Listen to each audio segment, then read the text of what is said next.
Greetings, greetings. We got a jam-packed show today. We're going to start off with news from Apple. CEO Tim Cook has recently stepped down. He has been replaced by a John Ternus. We're going to hear some reporting on it and then talk about it.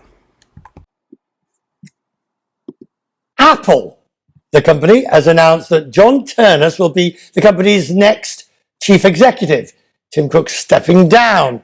Mr. Ternus is currently the SVP of. First and foremost, I do want to add Tim Cook did a phenomenal job. I know a lot of folks were, waiting on his departure. You kind of could see it. The writing was on the wall. But his tenure was absolutely phenomenal. He brought the company to a $4 trillion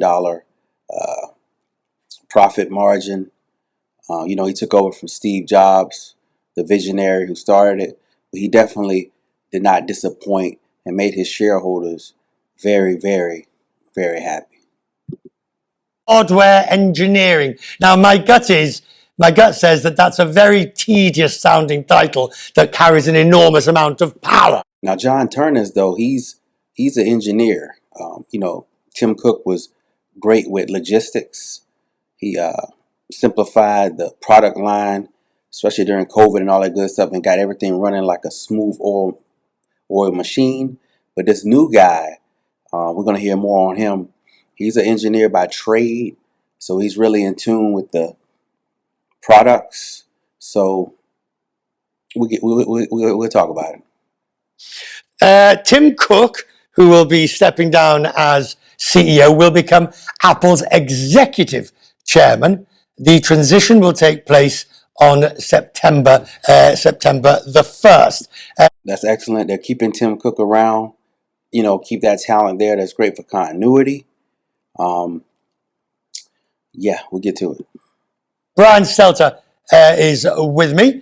I have to, regardless, Brian, of the end of an era nature, which we can get into at some point, the smoothness, the elegance by which this has been done, compared to, say, the Disney Bob Iger shambles, or the or even our own companies. Well, Bob Iger, he caught a stray there. Had a few shambles in our times, but this is grande elegante. I think Bob Iger's been doing good with the whole sports over there at Disney. The parks is a whole different story, but as far as their streaming platforms and content, I think he righted the ship on that. Right, Apple wants to get this right. It's one of the most important moves in the company's, look, so far this century, right? Yeah, Tim Cook very seamlessly took over for Steve Jobs. Now you have John Ternus taking over. And if you looked at the press in recent months, the trade press about Apple, Ternus's name was being signaled. He was in line. It was clear that he was likely to be tapped. We didn't know it was going to come today, but we knew this might happen at some point. That must be mentioned as well. Tim Cook was an outstanding forward leaning to the administrations, kind of keeping them happy no matter if it was the Biden administration or the Trump administration. He did a really good job at advocating and basically, kept the company going through the differences of visions with the administrations.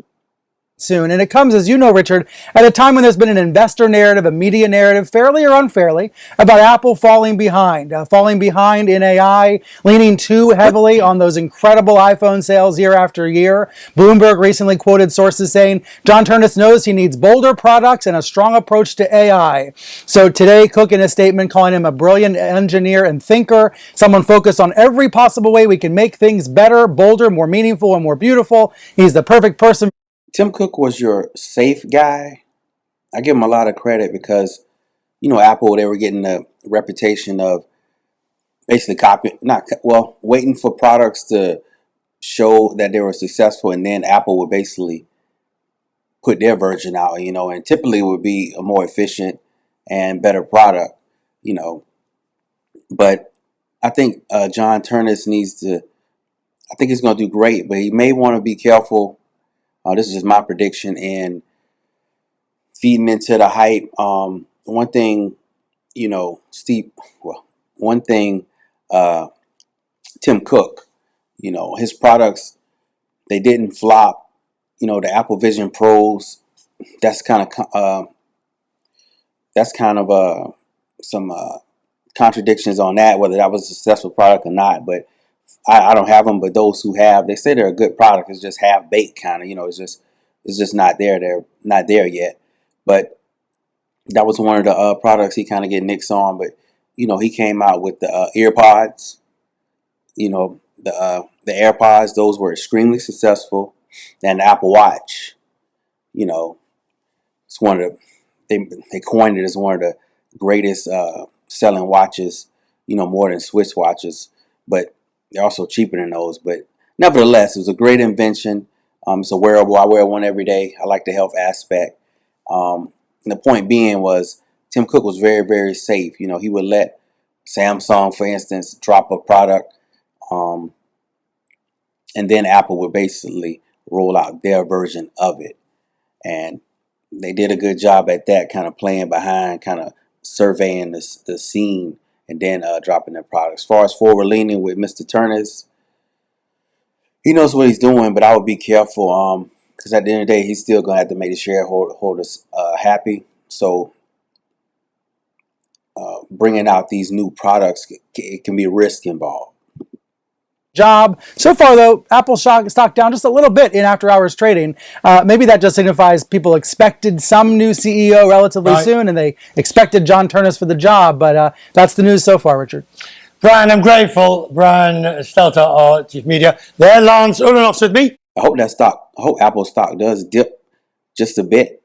That way I can pick some up, because I'm pretty sure if Turnus is successful, he's going to raise stock shares, I'm sure, especially if he's going to be bold and bringing back like the cutting edge of AI, because they're kind of falling behind in that. If he's going to champion that, then it's going to be nothing but a uptick for the Apple stock, I'm sure. Editor at large at Tech Radar. Look, Lance, this whole thing has gone full circle. I remember, of course, when Tim took over, it was Steve Jobs passed. Yes. And we had those first 2 or 3 years, was Tim up to the job? He didn't have a polo sweater. He didn't look like that. He wasn't as cool. Was he up to the job? And again and again and again, that was the question that was, well, clearly he was. I mean, it took it to the most valuable company in the world. And now we're asking the same questions. Plus ça change, les mêmes choses, as they say. Yeah, I mean, look, I think Turnus is certainly up for the job. We've been talking about John Turnus taking over for, I don't know, the last year. There've been inklings around it. Cook, there were internal, we knew that there were certainly internal talks about the succession plan, but Cook was basically, the outlook was like, I'm sticking around as long as I can do this. He wanted to stick around. He just went through Apple's 50th anniversary where he gave so many interviews. But at the big kickoff at Grand Central, the people who were there was Tim Cook, John Turnus, and the head of global marketing. Those were the 3 heads of state who were there. Cook took the stage briefly, didn't say anything. And at the most recent, biggest product launch they've had in a while, which was... Diplomat was the word I was looking for. Tim Cook was a very good diplomat for the company, no matter what views administrations had or dealings with China, India. He got that going under his watch, where they made the Apple footprint more in India. He was just a great champion of those type of dealings. Again, all boils back to logistics. Book Neo, there wasn't even Tim Cook in the video. So I think there were all these signs. But as far as Turnus being up for the job, he understands Apple. He's obviously a really hardware guy. Apple's last If the new product, the Apple MacBook Neo, is kind of a precursor to what Turnus has going on, and that's a very good sign. Those things are selling like hotcakes. It came in at an affordable price. It served space in the market where Apple was not at. The Chromebook, the cheaper laptop space. So if that's an indicator, then we're headed in the right direction. For 6 years have been all about services, massive business, makes a... Another thing, Tim Cook really revitalized Apple or started a lot of their services industries, with Apple TV, with the fitness service, services. That's a whole new revenue stream for the already iPhone users. I don't have the number of how many there are out there, but there's a lot. So he definitely streamlined that and got that added revenue stream for the company as well. Money, Tim Cook's done the right thing, but it doesn't feel innovative. It doesn't feel exciting. So maybe it's time for a little excitement, hardware excitement under John Ternus. Does it matter name recognition to the general public? And I mean, well, I'm going to challenge you. You're not moving. You're not budging. You're not budging on this. I'll tell you what I'm asking because companies rely on cachet. They rely on cool in this particular case, and to a certain extent, do you need to have somebody who's known? You're still going to say no. I'm glad you said that, because you're right. It does rely on cool, but you know what's cool? You know what has the cachet? Apple. That's been the thing. That's the reason why Tim Cook was able to step in 2011 and the company didn't implode, because it had been baked into the company that built the iPod and the iPhone and the iPad. It had that for going back, decades. And I think that it's intrinsic to the company and not necessarily the leadership. And I will say that Tim Cook, over the years, he kind of went from, who's Tim Cook, to, oh my gosh, it's Tim Cook. Come here, let me have a selfie. Exactly. Now, I just wonder, one other thing about this whole business. How would you grade Cook's tenure? B plus to A. I think that I'm glad you weren't marking my homework. Look, from a yeah, I would give him no less. I would give him an A minus, no less. I mean, come on.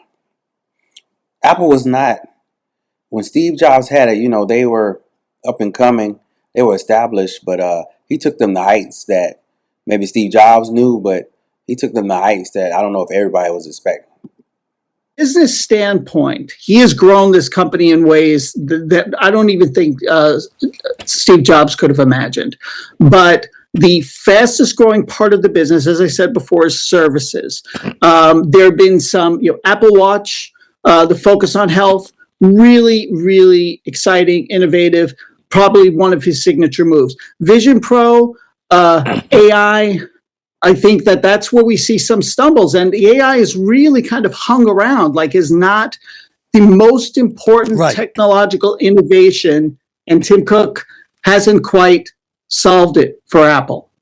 Now, Lance, I want to finish just on a more personal note with Cook, of course.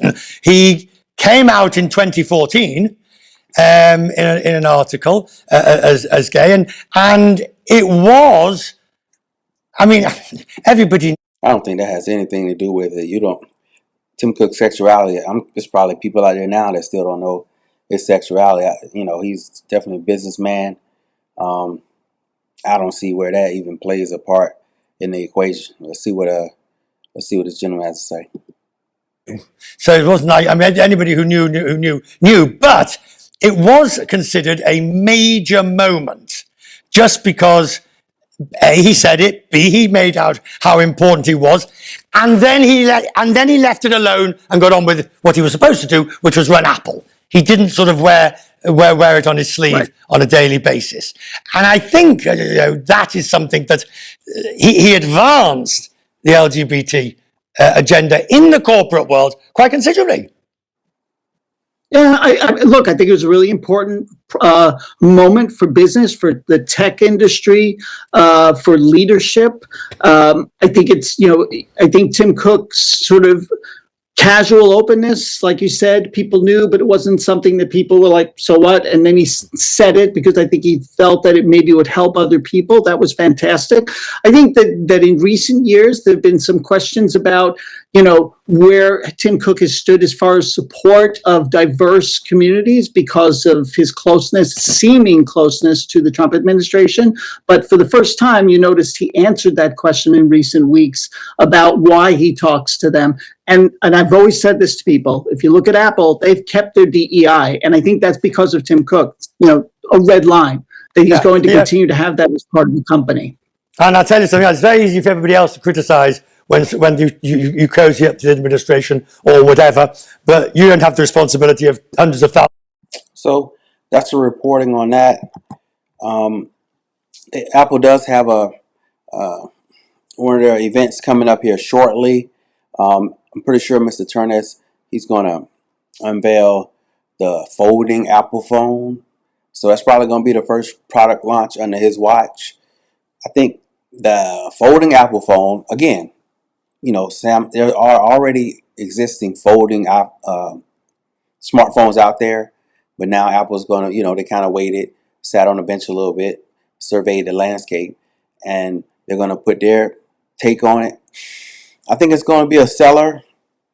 I think it's going to be expensive. So there's going to be that, only certain individuals are going to be, having, the latest foldable iPhone or the newest. So that's going to be interesting. I wouldn't predict that particular phone selling as much as the normal iPhones, but time will tell. So definitely will continue to keep up with Apple, keep up with the stock, and see if it dips a bit. I know it's in the 200 range now. I'm going to keep my eye on it, probably pick up some quarter shares and try to ride this train. So we wish Mr. Turner is nothing but the best, and we'll continue to monitor, one of America's most highly valued companies. Meta has laid off at least 10% of their workforce. A lot of that is due to AI implementations. We're going to listen to some reporting on it, and then I'm going to chime in. Facebook and Instagram's parent company says it's cutting 10% of its workforce. Meta says it'll lay off about 8,000 employees starting next month. The company is also canceling plans to fill 6,000 open roles as it plans to invest more on developing artificial intelligence. ABC's contributor and Google Tech Policy Fellow Mike Muse is here for more. Hi, Mike. Are these layoffs a direct result of AI? They are, in the sense of the way that Meta is reprioritizing its efforts within artificial intelligence. What Meta is doing is reducing the redundancy of positions that they have in order to focus on more efficient ways to create AI products that they. The job landscape is changing for all the young ones coming up, or those who want to get back into the or learn a new trade. AI engineering, AI prompting. It used to be all about code. If you were a coder, you were pretty good you had pretty good job security. But the landscape is changing. We got to keep up with the times. AI engineering might be the hottest thing right now To deploy. I also think what's really interesting about this is the 6,000 open jobs that are now closed. What that signals to me is that Meta is clear on its priorities, signaling going forward that it will be focused on AI. Diane, the challenge that Meta has and all other big tech companies is the cost of designing, building, researching, and creating artificial intelligence. Part of that research that is needed is the data centers that are needed to have so much energy, or what we call compute in the tech world, to power the research and the development of these tools. That is very capital intensive. And so in order to have that capital, what this is signaling, as Mark Zuckerberg is saying, the amount of. Definitely keep an eye on these data centers and where they're going to be positioning these. I've already reported on the noise, the pollution that these data centers are causing, and every day you hear about the need of it, the more and more need of data centers. So definitely going to keep an eye on that. And that he is willing to do in order to build that infrastructure. And so part of that is the reduction of workforce in order to offset, to be more cash intensive, for capital infrastructure projects such as data centers. Microsoft's also looking to cut nearly 9,000 workers and offering buyouts. Is this part of a larger trend? It is. What's interesting about Microsoft, though, Microsoft is using this as a way of calling it choice for those individuals who have employment and age that adds up to 70 years. And so what they would like to do is those who are able to have freedom and choice in this position to take the buyout, to do the same thing that Meta and other companies are doing, Diane, is to free up capital. Microsoft is one of the leading companies when it comes to cloudware, in terms of cloud and cloud software. A lot of clients that they have. Cloud engineering is another, was a safe career path.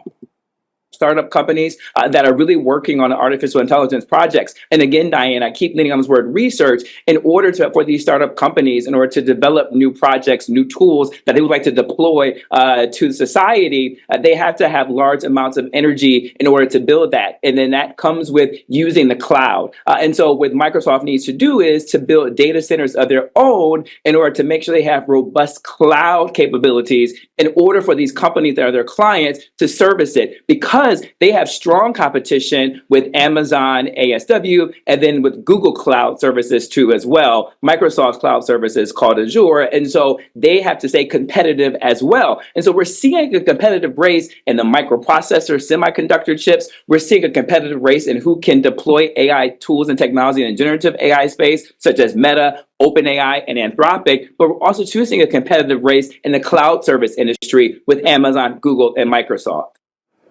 I know you're optimistic that AI will innovate industries and end up creating more jobs. So what are you watching for on that front? I'm watching for a couple of things. One, in terms of productivity, how much tools will they be able to deploy that makes the productivity natural toward the human experience? But I'm really looking at it from a perspective that we don't talk about often, Diane, is the disability challenges that so many individuals face across the globe. I believe that AI could be a great tool to assist, to make it easier for integration into society. And also, let's get a cure for cancer going out there. That'll be a great marketing for AI. Let's get a cure for that terrible sickness. That would be ideal.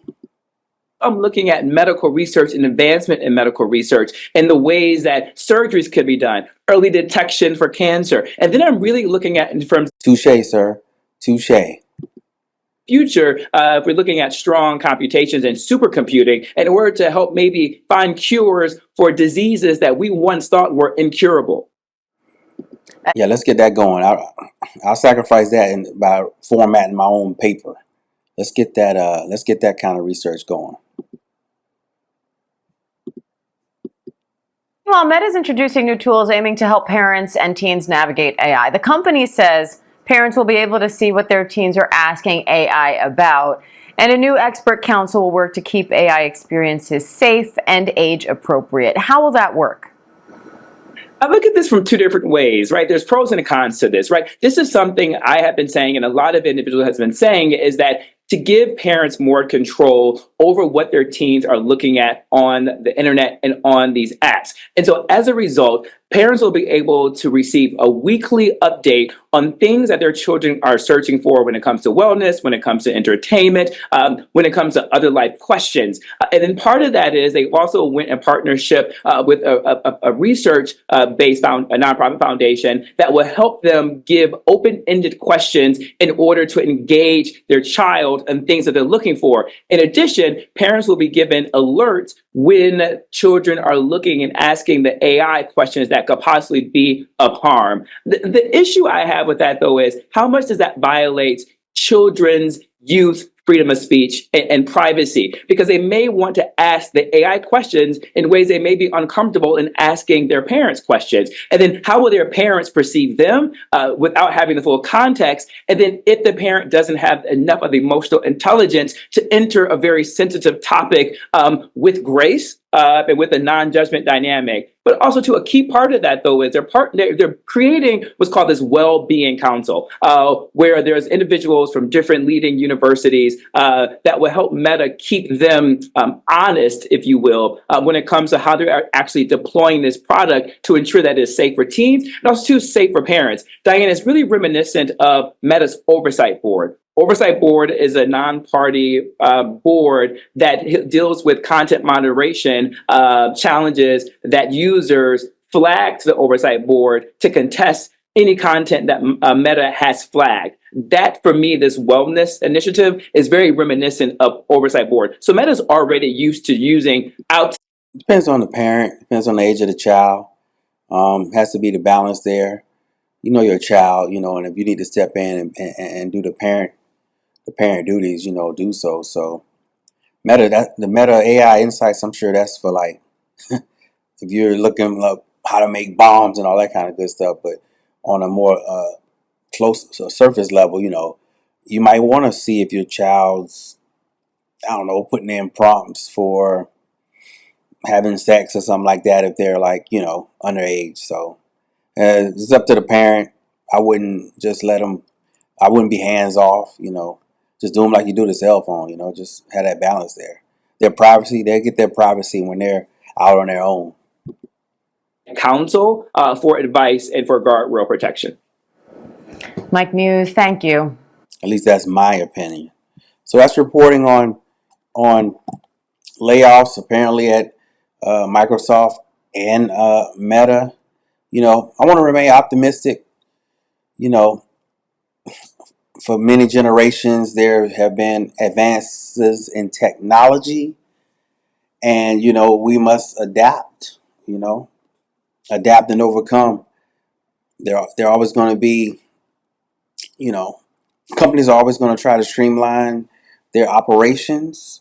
And as the worker, if you were going to be, or as the employee, we just need to adapt and just just roll with the punches.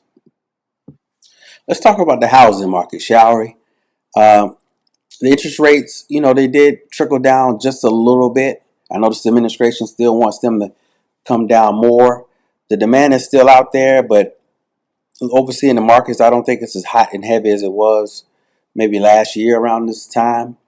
We're going to listen to some reporting on it, and I'm going to give some commentary, and we'll go from there. Housing demand in America remaining strong. The Federal Reserve Bank of St. Louis showing new home listings rising to 439,000 in March. That's up over 50,000 units since February. The prices are just still way too freaking high. The prices of housing these days is astronomical. I don't know how, as Americans, we're going to afford it, and it's definitely going to be it's an issue basically.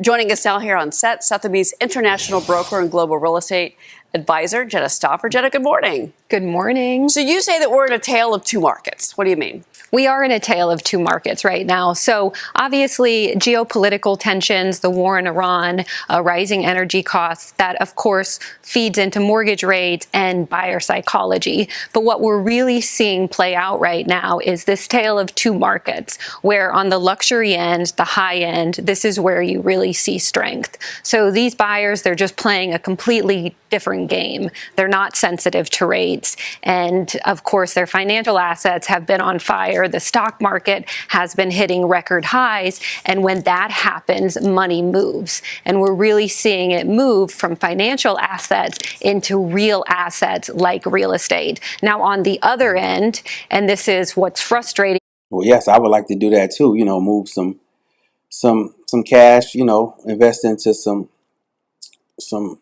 real estate, but I just can't find the opportunity right now unless I go to the low, the more poverty-stricken areas, and you're taking a risk with that.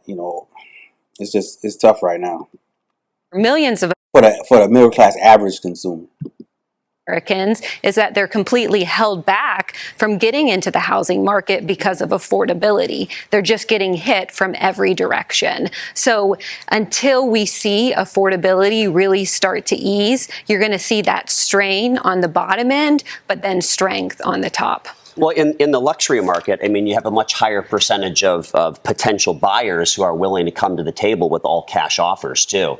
So that's actually one of the reasons the only home builder play that we've had in our portfolio over the course of the last 6 to 12 months has been Toll Brothers, because they are building higher end homes, million plus typically, as opposed to like a D.R. Horton, which is more focused on like entry level, move up. Question for you, though.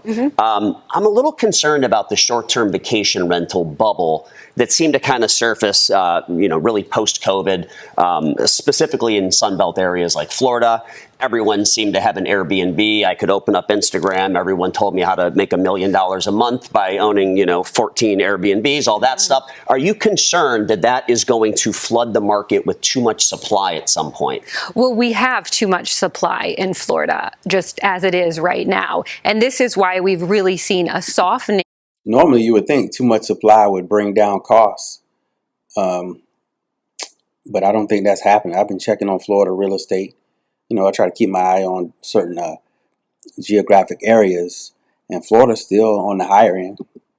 In prices in Florida. Florida is going through a correction. Now, there's a lot of opportunities in Florida. What we're starting to see really happen in Florida are these comeback buyers. So these were buyers that were waiting for perfect conditions. They were waiting for prices to go down even further. They were waiting for rates to go down, and they're realizing the perfect condition, it doesn't exist. Life happens. So you're starting to see these buyers, specifically in Sunbelt states, move back into the market. And guess what? You're seeing sellers start to meet them in the middle, which sellers were not doing before. It's clear that we have a real housing problem, though, in this country, right? Everyone's talked about it for years. Mortgages are high, prices are high, et cetera. Here's an idea that I think is excellent, and I don't know why Congress doesn't get on board with it in a reconciliation bill that they're talking about, which is basically indexing capital gains people have earned on their homes to inflation. Because there are a lot of people out there who bought a house 40 years ago. They literally cannot afford to sell it because the capital gains tax would be so enormous, and they don't have the cash to do that and then also move into another home. It would be great to see your industry sort of take that up as a cause, because it's a fairness cause. It's fair to older people who have homes that they would like to sell, but they can't. Yeah, they're saying the baby boomers aren't quite. That's what's bottlenecking the market. They say that, or reports are, the baby boomers, they aren't selling like they were anticipated. They're kind of sitting on their homes. Some of them they like to sell and maybe move into a condo, or a lot of them go down south. But apparently that's not happening at this time. I guess capital gains is the reason.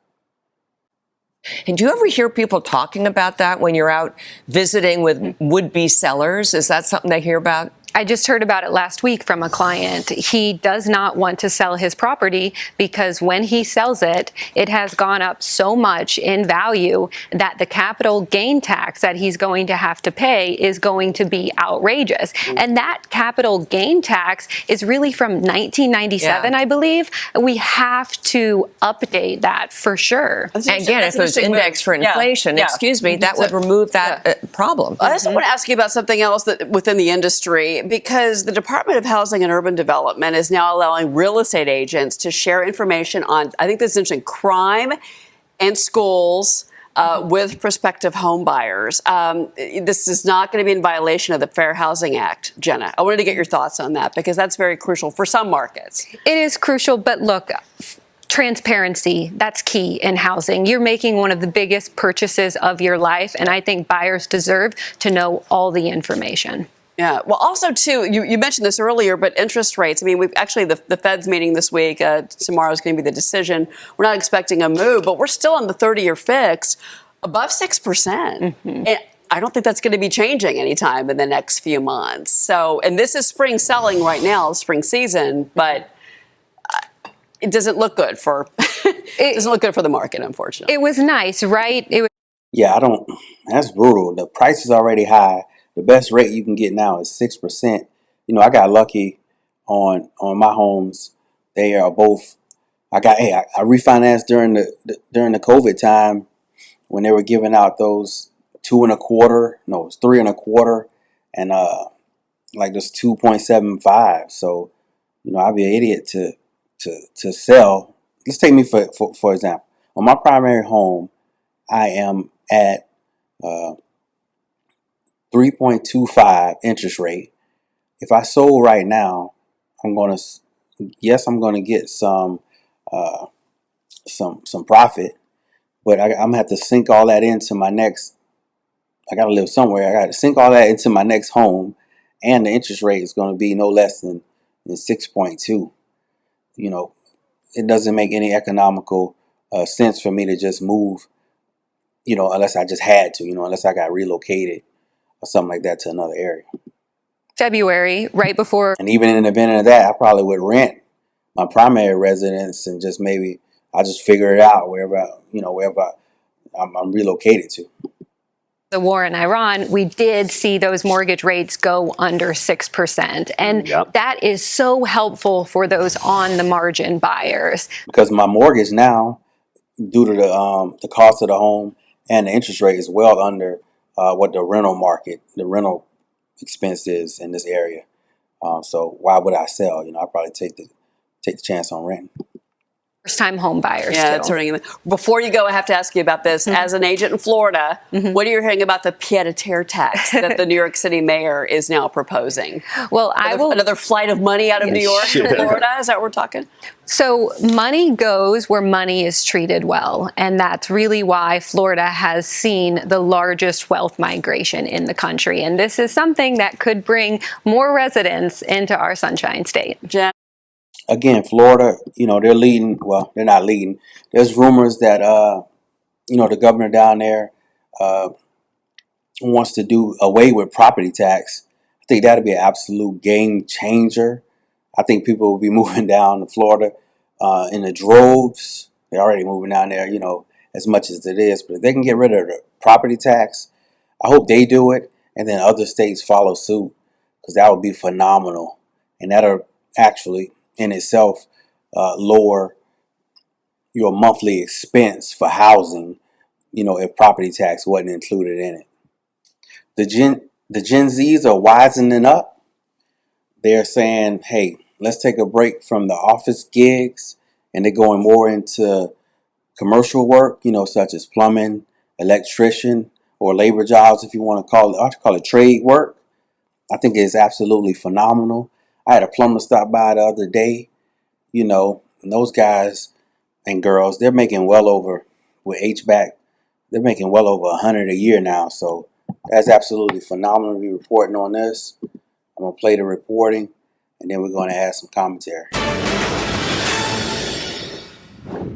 The push for a four-year college degree losing steam mercifully, and Gen Z's path to success is changing rapidly.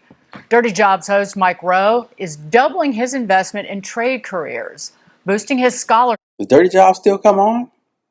I used to watch that show actually a lot. Back in the day, though. Fund to $10 million. And it's not just Rowe betting on skilled labor bigly. Major companies like Lowe's and BlackRock are pouring hundreds of millions of dollars into training. We all love this. Kenny? Listen, I think it's great, and there's a whole generation of Gen Zers that I know that have decided they don't want to do this 9-to-5 big corporate job. They want to do something either like this, or they want to do something more entrepreneurial. This is absolutely phenomenal. Hey, and that's another thing. Being a plumber, being an electrician, that's a direct path to being an entrepreneur. You can definitely start your own business. Doing that HVAC. It's phenomenal. They are not interested in going to college, taking on the debt. They don't need to necessarily, and so I think it's exciting, and I think there's big opportunity for some, because these people are not making a little money. They're very well paid. I totally agree. He's kind of up against the giant of the system, though, that just with kids who are teenagers right now, things are so geared to get us as parents thinking about college and them as parents thinking about college. You know, the government's throwing money at them. Well, actually a good point. You know, these days we push college, but you know, we don't say, hey, would you like, it's hard saying, hey, son, you want to be a plumber? It's kind of like you would think those folks just have that knack or that interest in it, or maybe their family member or father or uncle was one already, and they kind of just picked up the trade from them. That happens a lot. You know, a lot of them work in that field since they were younger. You know, so it's not as easy, to be honest with you, as a parent, to push off on your child, you know, to be a skilled trade worker, vice the way we've been conditioned by just pushing college off on them. And the schools already have built-in pipelines to kind of hook you and get you thinking. So it's a good start. That's the key. We got to get them in the schools. Bring back workshop, automotive, all that stuff, and that would help with this issue. Like, there's a lot of fighting that has to be done so that a kid in high school can look at the landscape and the trades can be like on a level. I'll give you an example. My son is in a program with pharmacy. You know, he's a pharmacy tech now, still in high school, and he very well may pursue being a pharmacist. So, but the reason being was because he was exposed to that at a young age in the high school in his developmental years, and that's going to, you know, if he pursues that and accomplishes that goal, that's going to pay tenfold. Playing field with all the advantages colleges have because the government tips that scale. But I think that I think at some of these schools, they're bringing these tradesmen in. They're bringing people in like Mike Rowe. They're bringing other people in to talk about the trades and what they really are. And that's, I think, the key for me, because I've often said that going to Harvard is not worth it, except that if I'm an entrepreneur and then I know that I can call the Harvard alumni and I'll raise my first $10 million seed round. Right. Because my network, that friends and family seed round that I need the money to start my business, I have that network, that alumni community. That's what I think the trades need for the networking, the community. Good to know that that's how that kind of works. I didn't know you could tap into it's all about relationships though, you know. I didn't go to traditional college. I just went online and got a couple of degrees or certificates, but I guess that's how that all, especially at the Ivy Leagues, you know, connections, I guess. To get a sense of, I want to start a new business, but I don't want to do the traditional route, Brian, of going to a small business association or a small business loan. I want to be able to call you up as part of my alumni network and say, I'm raising money. I'm doing a friends and family round. I want seed money to start. And that's what I want to see. And I think that would go tons of long ways for being away from college, which for now, the biggest reason is that networking, that alumni association where you can call them and they'll invest. I love what Mike Rowe is doing here. And he is very passionate about this through his foundation. I love the fact that he's doubling the award size to really drum up business around this, because there's still people, I feel, that are torn with breaking from the traditional path. Just feels uncomfortable for them and might even feel uncomfortable for their parents, that this is what everybody has done, a 4-year degree. And so, you know, my kid won't have that if I push them down this path. But I think that Mike and others, many people really believe that if you go down the trade route, you find something you like doing, you start your own business, you could be more successful than if you have this facts, big facts. your degree. And Taylor, I'm not talking about that, you know, Harvard person that raises the seed. And you start way earlier, you know, the trade schools, they, a year, 6 months maybe, and you're off to the running. You're off to the races. They're probably one in sort of a million, kind of, when you think about it. But for a normal person that was going to go maybe to a lesser university that doesn't have that kind of network, and they're going to go into debt as a result, or they're going to drain their parents' bank account as a result of it, and they could be in their own business. They can have a flex schedule, which we've talked about many times is very important to people, you know, run things on their own terms. And listen, if you have Republican presidents that are in charge and they're giving you tax breaks and doing all the things President Trump did in the big, beautiful bill, you can have a thriving thriving business and make more than somebody who had the 4-year degree and has some job somewhere, low level manager position with no upward mobility. Right. Have you tried hiring a plumber or an HVAC person or electrician recently? Try it. See what you pay. See what you pay and see if you can get them, because they're so busy with jobs that a lot of times they're blowing customers off because like they can't figure it, And if they're busy, they're successful. They're not doing it for nothing. And so, right, it comes back in spades. And let's expand to, and we can move on, what we consider, move out of calling them trade jobs, because thankfully, a lot of the large tech companies, I had always, for years, been talking about, please start hiring people out of high school. Make an effort to go and find kids and educate them on the job, so they don't have to go deep into debt and spend 6 figures on a degree that... Maybe it does need another marketing, let me rephrase. Maybe it does need another... we call it something else as a better marketing for that particular segment of a much needed skill set in the workforce. Maybe we do need to rebrand it.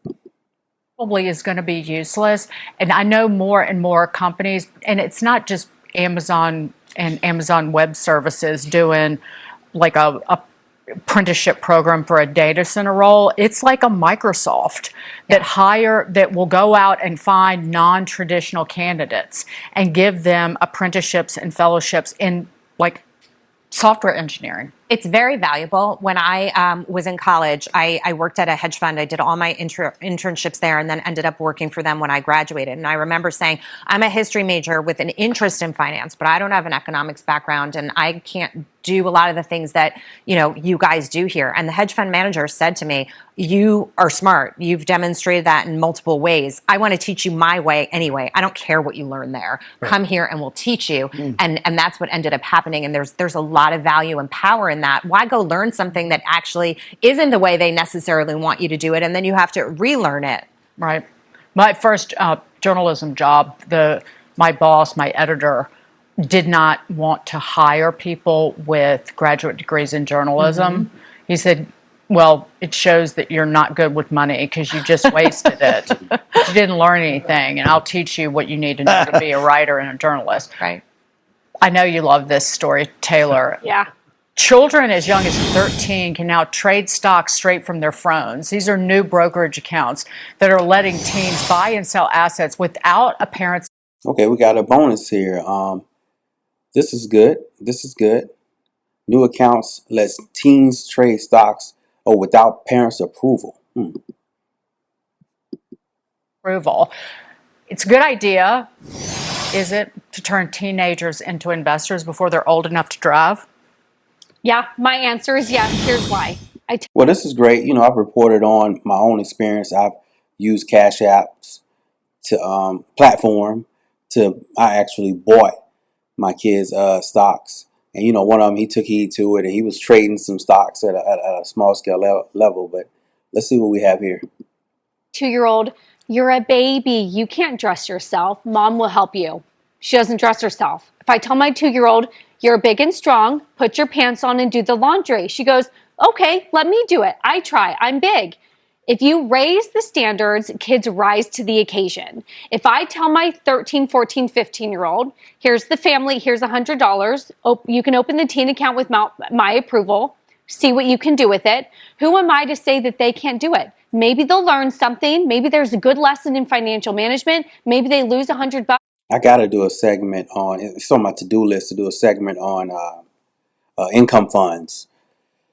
Income funds are the way to go, even with the volatility of the market. My index funds have been continuing to just gain and gain, slowly but surely. They're not dipping. They're going up in cost per share, and they're going up just in rate of increase. So that's on my to-do list to do a seg on income funds, vice individual stocks for sure. Lose their skin, and I tell them, good, now you know what it's like to lose money. Try something else next time. I like this. It opens the dialogue. You start having conversations about it where they come to you and they ask questions. Right. And maybe they do lose money. But when you say, try it next time, you give them some ideas and you want to have that dialogue. I think it's households. Have them fail in a controlled environment. That's the way to go. This stuff comes not in school, not necessarily in college, as much as we talk about there should be more financial literacy. It starts at home, and kids who have an interest in it because their parents have an interest in it and they have a dialogue and this becomes dinner table conversation are going to have higher odds of being successful. Tell you what, it's easier said than done, though. As a parent, I've been trying to instill just basic fundamental financial ideas to my kids, and it's not as they're what's the word I'm looking for? They are, they listen and all that good stuff. They're receptive, but the action part, they don't quite do the action part as much as you would think. Their future. Yeah. On their own. Agreed. I think that's at least mine didn't or doesn't. And I think it encourages, you get these young kids, they start to get curious. And to your point, if they lose money, they realize they lost it. And then they come back and they say, Dad, what could I do next time that's different? Or Mom, what could I do next time? Or did I make the wrong investment? Should I not have bought that? Should I have bought something else? Or, I thought about it. What do you think if I try it this way next time? And they come up with their own They're going to come back and say, Dad, I need more money. Okay, they might. They might. Oh, you lost it on what? That very well could happen.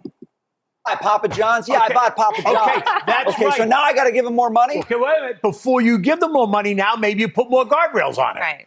So, Right? Well, why'd you buy Papa John? Right. Because a smart guy on TV told me to do it. I just don't understand Was why. that a former college professor? Why do you want to cut out? I don't see why you want to cut out. I feel like this is cutting out the parents instead of involving them. That's my only thing. Like, why do you want to create this thing where it's like your parents won't know, they can't be involved? I don't. Not knowing maybe is an issue. I would agree. I mean, if they're going to do it, I've seen enough social media. I'm not so stuff sure with why kids. it has to be secret. I don't necessarily think it should be place secret. trades without the approval, but we're part of the Fidelity Youth account, right? So I have to be able to say, open their account, give them the money. Right. But then they can place the trades on their own. Good. They want to do Papa John's and lose their shirt. That's on them, It's Brian. right on the brink. It's just about ready. Hey, old man, stop stealing my stock ideas over here. You do your own thing. I'm obsessed with Demolo Adamalakan, who's the CEO of Red Lobster. I hope he comes on the show at some point. Oh, he's outstanding. He's bringing that. Red Lobster was on the brink of going bankrupt, and he's brought that franchise back. The one in our town did go out of business. It has not returned, but I know there are other Red Lobsters that are thriving, and we're still seeing commercials, so they're still in business. They didn't go bankrupt, so kudos to that gentleman for sure. That's how he got his start investing. He opened an investment account when he was in high school, Right. Because he wanted to invest in houses during the boom, and he didn't have enough money to put it in a home or an investment property, and so he started investing in stocks. Went to Brown on I think a football scholarship, got an internship at Goldman Sachs when he was 19, and then went to work for Paulson, the hedge fund, and wound up. They made an investment. P.F. Chang's ran P.F. Chang's. Now he's running Red Lobster. Part of it is fear. You want to rip off the Band-Aid too. Yeah, he's a smart cookie for sure. Personally didn't place my own trade until I was probably in my 30s, and I remember being terrified to do it. If you become just more familiar and more comfortable with it at an earlier age. With inflation, you gotta put some skin in the game. You gotta put some skin in the game. I think it becomes more accessible. And by the time you approve it, by the time Brian gets back to little Timmy and says, sure, you can place that trade, it's over. Right. It may be. But, to it's not time in the market. It's time in the market. Taylor, how many times? Again, excellent reporting. I want to foot stomp. Like the gentleman, he actually just said it, perfect segue. Don't time the market. Just it's how much time you put in the market. That's what I'm trying to voice to my kids. The sooner you start, the better. And just watch that thing grow and just remain consistent. So I want to do some reporting on the auto industry. Car manufacturers such as Nissan and Ford are shaking it up a bit. Nissan is investing here in the U.S., which is fantastic. They got some operations there, right there in Tennessee, good old Tennessee. So we're going to listen to some reporting on that. And then, of course, I'm going to chime in. A coalition of 11 states, including Tennessee, Texas, Florida, and Georgia, now generates $9 trillion in annual GDP and accounts for 70% of all U.S. population growth over the last 5 years. Big companies are taking notice. Nissan is beginning production of the all-new 2027 Infiniti at its flagship plant in Tennessee. Ashley Webster is there, goggles on, joins us with the latest. Ashley. Yeah, Brian, this is a great story about manufacturing in the United States. Here's the car of the hour. It is the Infiniti QX65. It's literally the That QX65, that's a nice looking vehicle. That's a nice looking vehicle right there. new one, just rolled off of the assembly line. It's actually a 2027 vehicle, and as you can see, all of the workers, it's a big day for them. It's all come together, and they're all having their picture taken in front of it. What's interesting is Nissan has been operating this facility for, well, more than 43 years, but it is now the number one manufacturing plant in the United States. It accounts for 60% of all vehicles sold in the US for the company. But you know what? They'd like to sell more. Listen to this. Now, we do have another shift that we can add, and that's going to give us the ability to go from 65% of what is built in the US, sold in the U.S., but we want to go to 80%. Getting to that 80% level, 1 million vehicles per year for the brand, that's where we want to be. And you know what? You can see the pride in the workers' faces. A big day. They get to. There are 5 vehicles produced here, guys. On the Nissan side, the Murano, the Pathfinder, the Rogue, and then on the Infiniti side, the QX60, and now the QX65. I definitely want to report on this because I personally have bought and currently have quite a few vehicles from Nissan. I recommend them. They're pretty good quality. I don't have them. I don't really have any issues out of them. So I've been buying them for years. They're getting a little pricey. I wish they could bring the new Armada down. That thing is coming off the lot for like 80 grand now. Well, I guess it's on par with all the other vehicles in that particular segment, such as they're trying to get in there with the Expeditions, the Cadillacs, but the prices of these luxury SUVs is just getting out of control. I don't even know who can afford them, but I know I can't.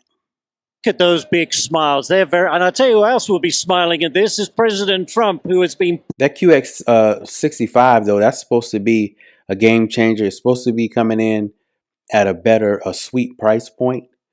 So we'll see it. Infiniti, they've always been a respected brand, but their lineup is all, in my opinion, is not clear. So I think they're trying to simplify that lineup, to be honest with you. I think Nissan, their lineup is a little more structured than Infinity's at this time, which is the same company. For manufacturing in the United States. In fact, Nissan ramped up when he started imposing tariffs. So there you have it, a real success story here in the United States, in Tennessee, which, by the way, low tax, low regulation, very business friendly. Back to you. Yeah, quit bragging, Ashley. We know it's great down there. Good reporting. So that's Nissan. We're going to head over to Ford and see what they got cooking.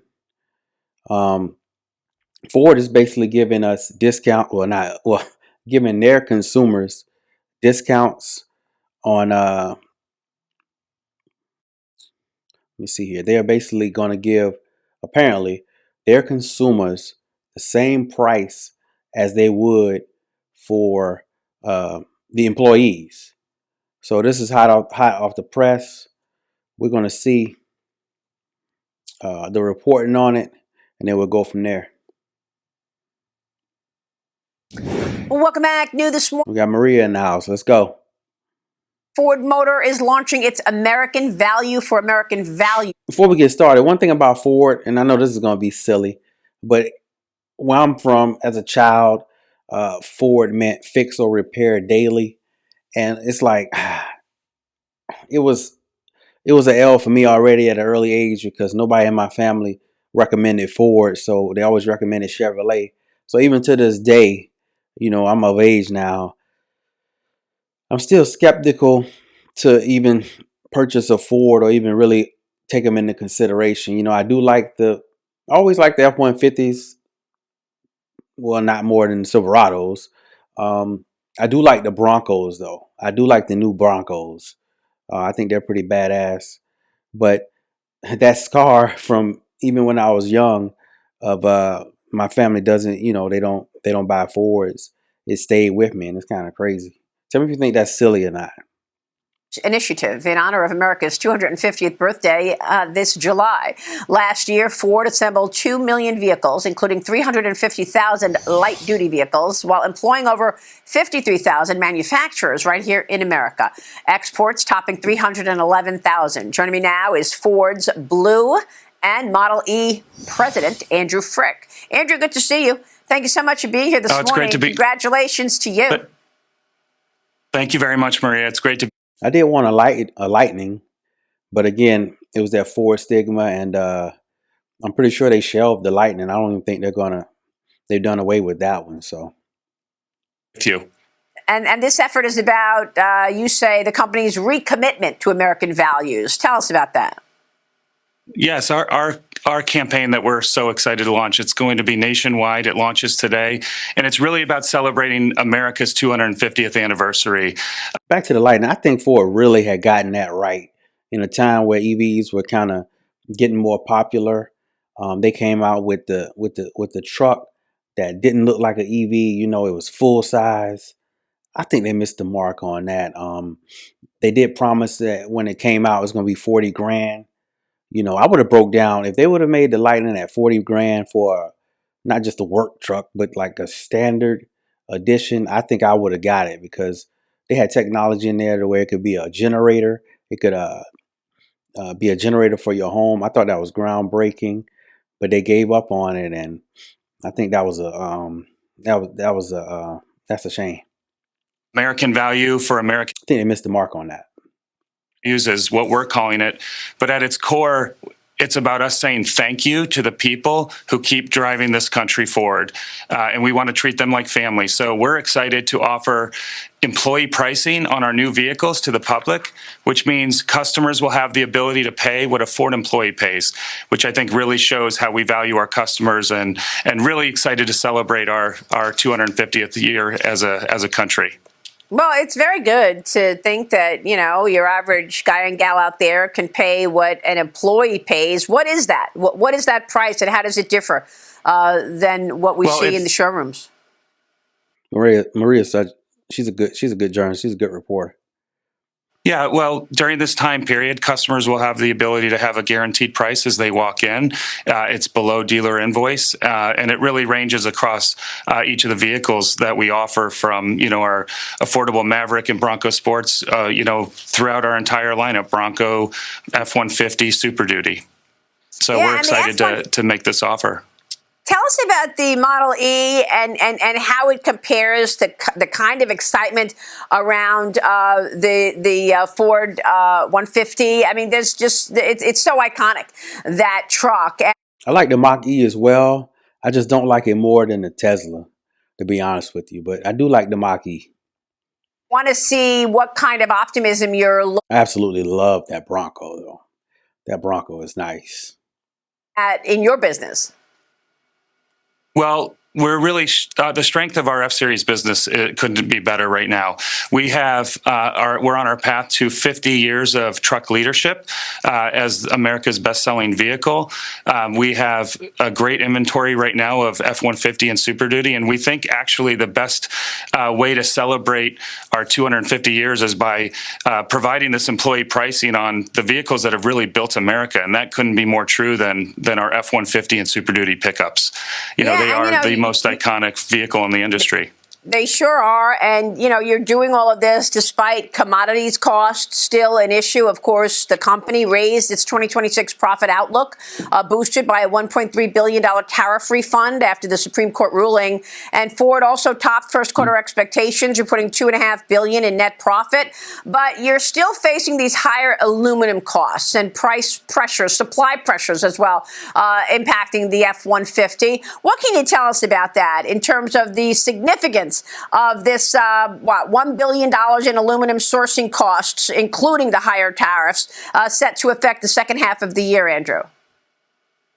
Yeah, well, first of all, like you said, we started with the year very strong, $3.5 billion in operating profit, and we were able to raise our full year guidance. So the underlying business is really strong. Our portfolio is very strong right now. F-Series, as I said, remains America's best-selling truck.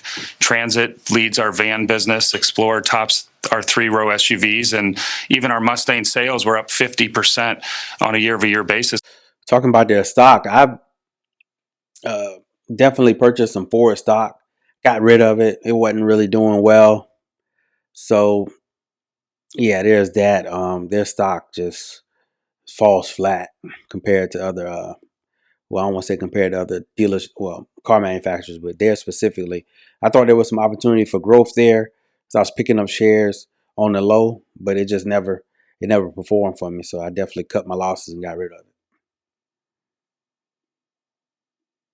First quarter, we've got a great commercial business with our Ford Pro business. And, so that's important because as we do see some of these commodity costs increase across steel, aluminum, copper, the strength of our business and our portfolio is really helping us to overcome that and post a good, strong first quarter. Well, the president is expecting to replace the lost tariff revenue with different tariffs or taxes. Are you expecting that to come? Well, we obviously will take it in as it comes. We paid approximately $1.3 billion in special import tariffs this past year, and as you mentioned, under the federal action. But this quarter, we actually had many of those tariffs refunded, which was reflected on our earnings. But as things come out, being the most American company really helps with that. We assemble more U.S. vehicles here than any other manufacturer. We employ more employees here in the United States than any other manufacturer. So, as things come out, we always take it in stride, and we just think it's, a strong manufacturing base here in the United States is critically. Saw those stock numbers? Yeah, they don't leave much to be desired there. It's always been a big part of our strategy. Yeah, absolutely, Andrew. And I know that the underlying beat in earnings recently was driven by Blue. What can you tell us about Blue?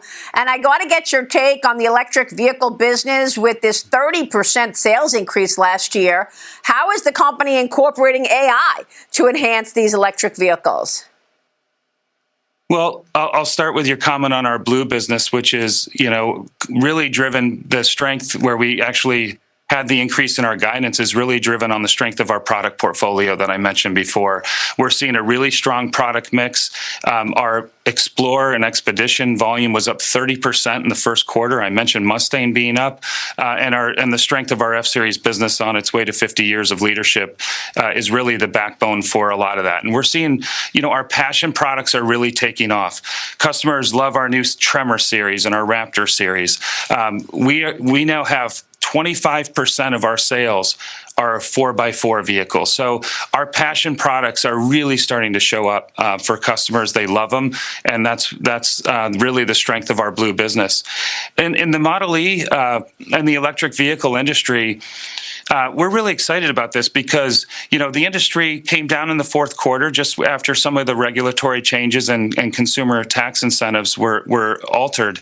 But where we're seeing the strength in the electric segment is really in the under $40,000 range, so affordable electric vehicles. And that is where we are investing. We are currently converting Louisville assembly plant to our new universal electric vehicle platform, and we'll be launching the first vehicle off of it next year, which will be a small truck. And couldn't be more excited about that because that plays right in the heart of where the EV customer is buying. I love that, Andrew. Go ahead. Go ahead. Yeah. Well, I'm going to No, I was pivot just to gonna something say- else, but you finish. Okay.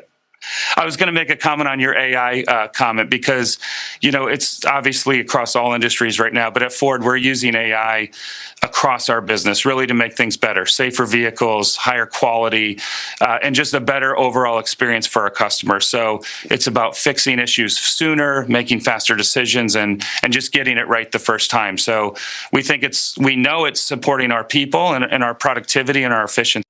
We'll see if the under 40 price point for EV comes to fruition. I hope that's the case. That'll definitely help Ford as a company for sure. But we'll document that and return to that point. So, we're really embracing AI. That's terrific. And we did a whole week on AI last week, and it was really fascinating. Yeah. But have you seen at Ford a bit of a World War II style industrial pivot? What the president has been asking the automakers to basically help produce weapons and munitions in this wartime economy. The outreach coming from the Pentagon to Ford. I don't know if you saw that question coming. GM to other companies to scale up missile production, drones, military hardware production. Has that begun at Ford? Well, as the most American company, you can imagine that Ford has always been willing to step up to support our country with products and expertise. And, we've done that throughout our history with, and during the World Wars, we had the arsenal of democracy.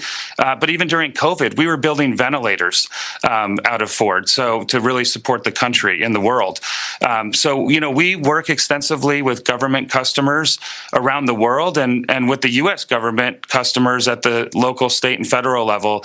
But, beyond that, we don't have anything more to share today, Maria, on where that could go. Well, you are a bunch of patriots there at Ford, and we appreciate that very much, Andrew. Very good answer. Very good answer. He dodged that one. Very well done. Very good reporting. We'll definitely monitor that. I'm going to check on the Ford website just to see the difference in pricings from the regular consumer and employee pricing to see how much, your average F-150 costs and your Bronco, and we'll monitor that situation. So as the demand for electric vehicles rise just a bit due to recent gas prices, Americans are still craving a cheaper EV. Cheaper EVs, quote unquote, does exist in other areas of the country, of the world. Either China. They're starting to do marketing and all that good stuff. I'm pretty sure this administration and hopefully the ones after it is going to keep that at bay. But we're going to see a segment, or we're going to watch some reporting on Chinese EVs and how they're starting to maybe Americans are maybe trying to do a push basically to have them come over to serve or sell in America. These videos are all over the internet. This is what $37,000 gets you in China, and I promise you are not ready. On YouTube, Instagram, and TikTok. So you don't take that for granted. That's they're not doing that for nothing. That's marketing. American car influencers are hawking Chinese car brands. If you're a rich mom in China, you're probably driving this. This is the Yangwang U8. They're touting luxury features. Everything massages you. State-of-the-art tech. Hey, I'm astonished. And most importantly, low. They're getting top influencers. MKHB, I Show Speed. I'm pretty sure that was him just now. They're not doing that. That's not happening for no reason. All of this for $15,000. But inflation-weary Americans watching these videos can't import the cars. Let's go back a bit. For decades, the global auto industry was really ruled by basically the US, Europe, Japan, and Korea. Then China decided to get into the car business. The Chinese government forced Western automakers or non-Chinese automakers to form joint ventures with state-owned Chinese companies. At first, they weren't very good at it because they were still new.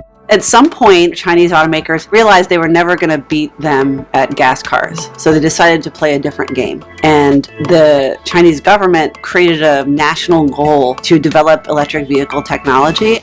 我们想做的是真正从底层逻辑上改变大家对新能源车的看法。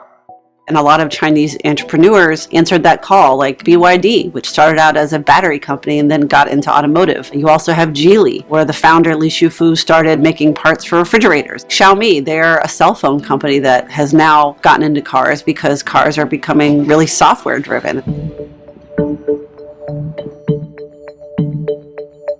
Today we're at the headquarters of Caresoft Global at our new technical center. We have I do think that in America, America needs to take heed. You know, we're stuck on these fuels. We're stuck on these fossil fuel dependent vehicles. While you got to read the writing on the wall here, read the room. Other areas of the world, they're investing heavily in electric. So, and a lot of our American companies are that electric segment. They're not focused as much as they are with the gas. So please, hey, read the room. Otherwise, this is not going to end. This is not going to end well, or at least not like Americans would like. vehicles that we Car manufacturers, that is. assembled and done value analysis. We've done benchmarking work on. Here we have a Tesla Model Y, and it demonstrates their usage of mega castings.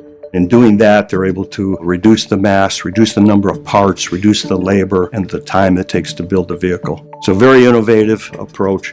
Now we see from China, the Xiaoping G6. They've come forward with a very nice vehicle. And if you look close, you find there is a mega casting in the rear. There is a mega casting in the front. There is no floor in the body. It's very, very similar. It's been very, very similar. You know, Kevin O'Leary, he mentioned this years ago about how China, you know, you go over there, you must provide all your IP, and for China just to basically use that as a blueprint.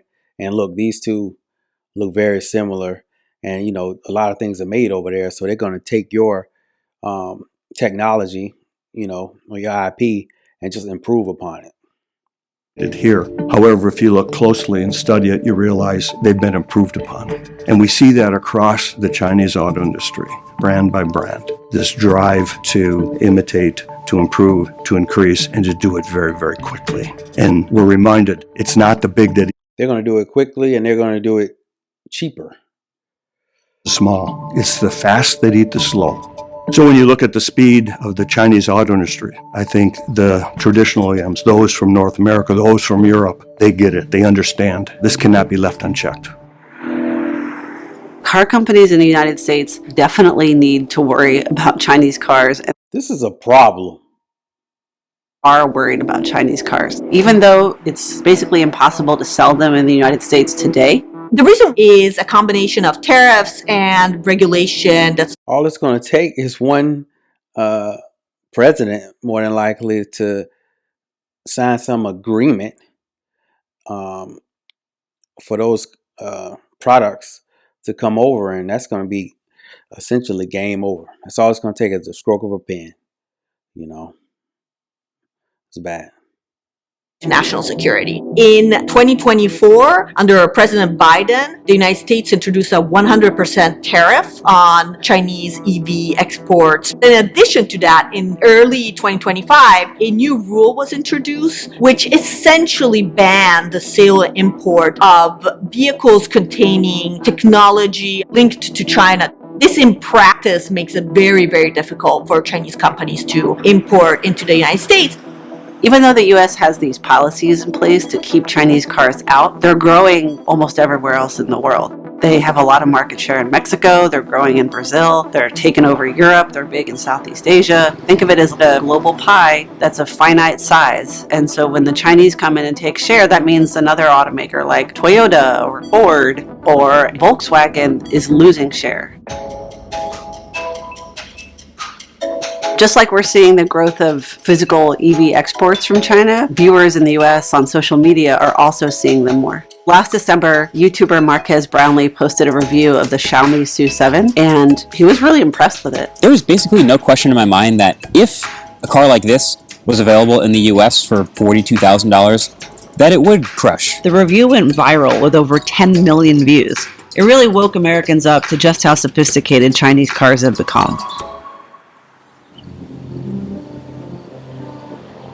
China's entry into the global auto market is very controversial because it's threatening the future of a lot of existing companies. There's really dueling narratives about what's going on. If you talk to people in the US or in the West, they'll say that China is not playing fair, that they're getting support from the government. But one thing I noticed on TikTok is that there's a really different narrative there. And what you see is that the story is more it's the US who's being unfair and hypocritical by not letting American people buy them. While lurking on Red Note, I found out about this car. We can't sell this car because it's Chinese. I think when people on social media see Chinese cars, not only are they so impressed with the technology and the price, they're also really mad because cars have become really unaffordable in the United States. The average new car price in the US is around $50,000. That's just out of reach for more and more people, especially now with inflation.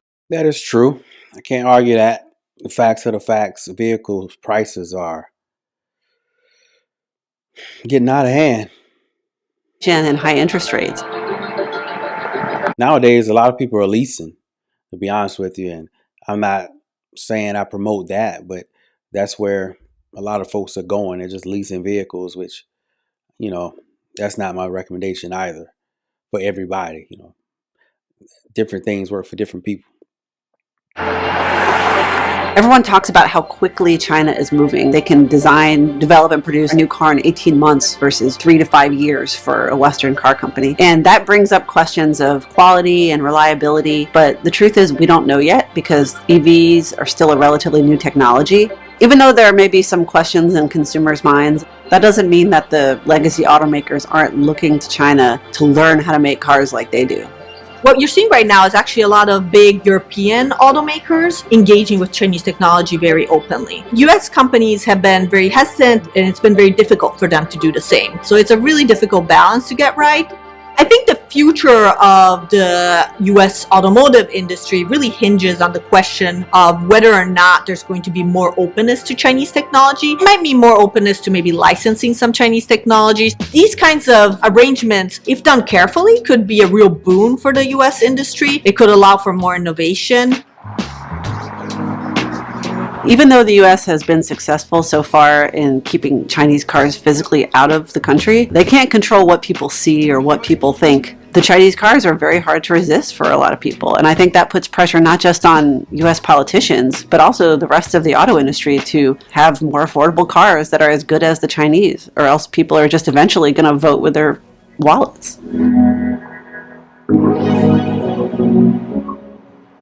Definitely good reporting on that. That's going to be an issue that remains to be seen. I think we got to hold fast on that one, though. Hopefully, American car manufacturers can figure out a way to bring the price down. I don't know how they're going to do that, but something needs to be done. If the Chinese manufacturer or the Chinese vehicles were able to infiltrate this part or North America, it's going to be a wrap. I thought this was very innovative. In New York, they're finding a different way to get to and fro to airports. We're not talking Ubers, we're not talking Lyfts, we're not talking taxis. So check out the new innovative way that I think is going to be a hit. I think other cities like Los Angeles are going to follow suit or take heed at how to travel more efficiently to the airport, and it might even grow from there. Check it out. Well, there could soon be a new way to get to and from JFK Airport, and it avoids a lot of traffic. All right, Fox 5's Duarte Geraldino takes us for a ride on what's being called an electric air taxi.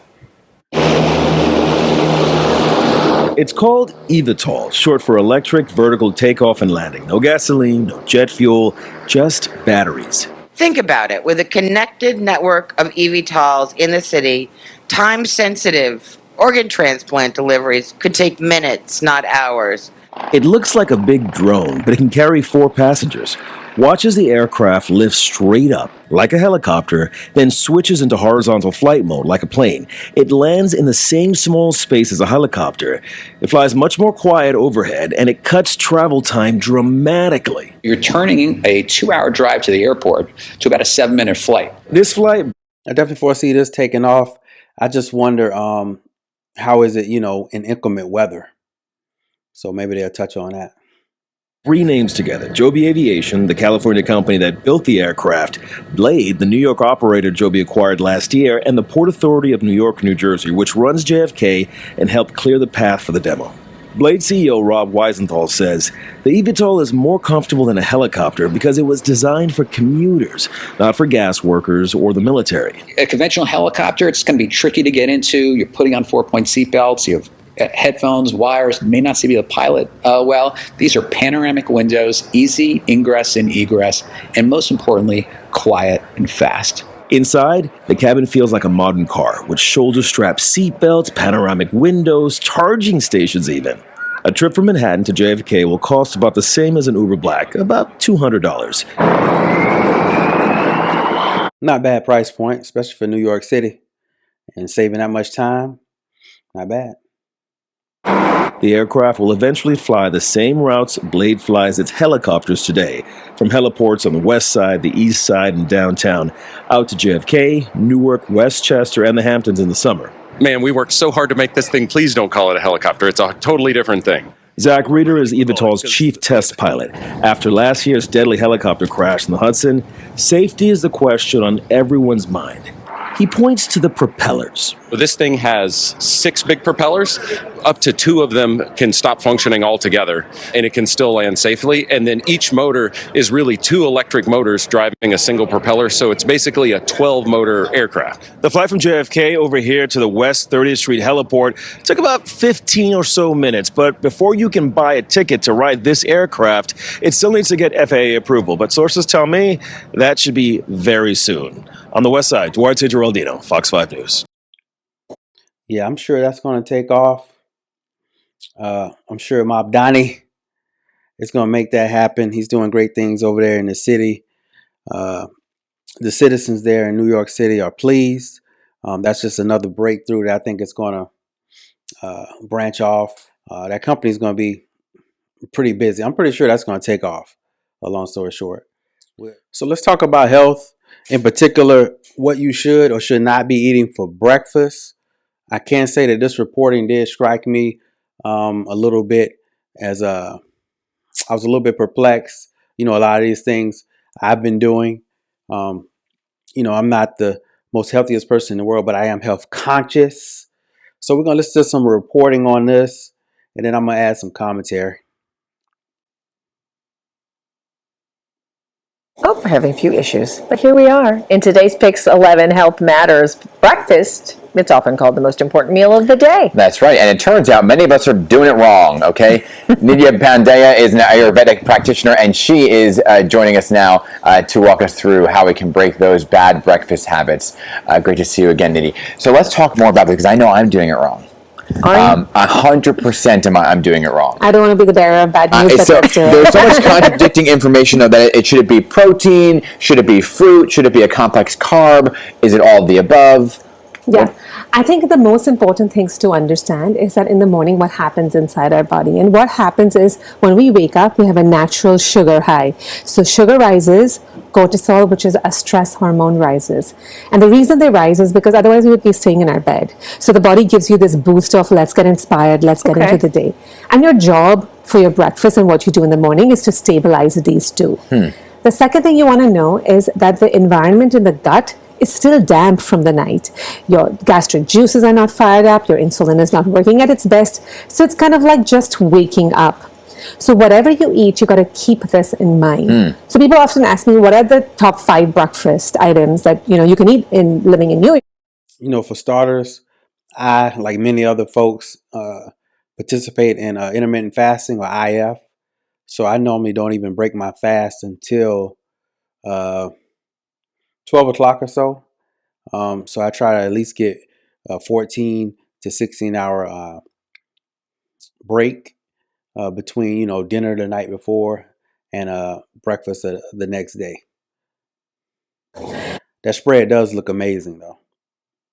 And or the 5 worst, but let's do the 5 best, right? So I say you want to eat. Firstly, you want to eat something because chewing by itself allows you to regulate your blood sugar. Oh, really? So like a warm bowl of oatmeal, like steel cut oats, right? It has carbohydrates, it has fiber. It will slow down the sugar. See, I was under the impression that if you're fasted, your blood sugar levels and insulin sensitivity levels are at a low. But I think she thinks otherwise. It'll make you feel grounded. Or let's say one of the breakfasts that I love is a hot cup of spiced milk. So you put cinnamon. Spiced milk. So you put cinnamon, you put turmeric, you make a golden milk, and you can eat it with a side of almonds. A lot of science out there is saying, the dairy is not. This is crazy. I guess everybody has their own science. This young lady is licensed. She's a practitioner. So let's hear her out. Soaked overnight. And what that does is it's rich in fat and magnesium. And magnesium is known to lower cortisol and regulate blood sugar. Oh. And so those two happen. Then also, if you don't have the time, just a hot cup of water with powdered ginger, very quick. That's a great way to start cutting down sugar. It's an antioxidant, anti-inflammatory, all the gunk that you have from the previous day. Okay, so these are the 5 best breakfasts. Buckwheat, mochi pancakes, steel cut oatmeal. I've heard the whole steel cut deal. Spice milk. Never ever even heard or tried spice milk. Warm stewed apples. Hot water with ginger. Thoughts to get digested today. So these are 3 really good breakfast options. If you want, I can give you more. Where do you get powdered ginger? Everywhere. Everywhere, Every really? spice aisle, every single grocery store. Okay. Can I ask you something, though? What's been really popular, and I have some friends that do this, they do intermittent fasting. Yeah. Is that a smart way to start your day? Yeah, and I think that's a great question. I'm glad you asked it. I'll tell you, so intermittent fasting, before electricity came into our worlds, we were all intermittent fasters because nobody really ate after sunset. This whole idea of a big dinner is only 100 years old. So, but the intermittent fasting is in the evening. So it's evening. It's evening. Once the sun rises, about 30 to 60 minutes after that, and especially if you're a woman, you need to eat food to stabilize your blood sugar, to stabilize your hormones. Otherwise, you can really have a sugar crash and not feel great for the rest of your day. Okay. So what are some bad options then? Because for me, I know I'm throwing down a cup of coffee, a shot of espresso, and a protein bar, hopping in the car and on the move. You're not going to like that. But that is the first bad option, right? Black coffee. Because what it does, it amplifies the cortisol that's already in your body. So it's a stress hormone, which means it fires up your body like a nuclear blast. And then it slows everything down. It overstimulates you, and then it slows everything down. And then for the rest of the day, you're fluctuating. So that's where she has me. I thought I was doing something. I would IF, and I would just have black coffee, around 9 o'clock or so, and that'll get me going until I break my fast around noon. But apparently, drinking coffee on an empty stomach raises your cortisol levels, which is never good. So I'm just going to have to do some more research, and it might be back to the drawing board on that. But I'm definitely not going to go to waking up in the morning and eating, being the first thing I do is go break my fast early in the morning. That's not going to happen. coffee. But if you want to do your coffee, I would say do a cappuccino, do it with something, pair it with. So the 5 worst breakfasts: smoothie bowls, turmeric shots, black coffee on an empty stomach, cold juices, and protein shakes. That's crazy. Now I don't want to cut the young lady off, but she said instead of black coffee, you might want to have a cappuccino. Cappuccino has calories in it. That's going to be a no-go for me. It has, if you ask me, that's going to spike your blood sugar. So let's hear her out. But I can go grab a lot of different sciences that contradicts or at least contrasts what this young lady is saying. To eat on the side, right? Okay. But another really bad breakfast that people do are smoothies and like protein shakes. Yeah. Those are bad. Pair it with something to eat on the side, right? Okay. Stimulates you and then it slows everything down. And then for the rest of the day, you're fluctuating. So that's with black coffee. But if you want to do your coffee, I would say do a cappuccino, do it with something, pair it with something to eat on the side, right? Okay. But another really bad breakfast that people do are smoothies and like protein shakes. Yeah. Those are bad for you. And I'll tell you why, right? So what the smoothie does, for example, they're almost always sweet. And raises your blood sugar. It destabilizes your gut. But also your gut is a warm metabolic place. If you think about it, unless something is warm, it cannot transform. You cannot even charge your phone without electricity, right? So your gut, which is just being fired up, now has something cold and damp and soggy in it. It's going to slow down the release of gastric juices. So that's what smoothies do. But even protein shakes, right? Protein, now they're understanding that protein needs to be cooked and paired well.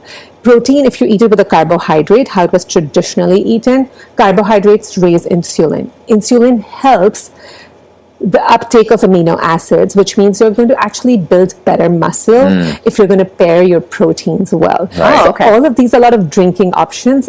You want to be chewing your breakfast. Yeah, you didn't say protein bar though, so I'm in the clear.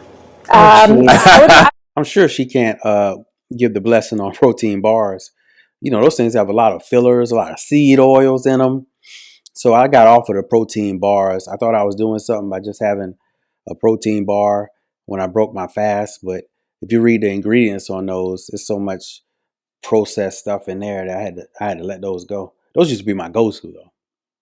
Probably keep something warm, but yes, okay, I'll give you the protein bar if you want it. But what about people that just decide, I'm just going to skip breakfast?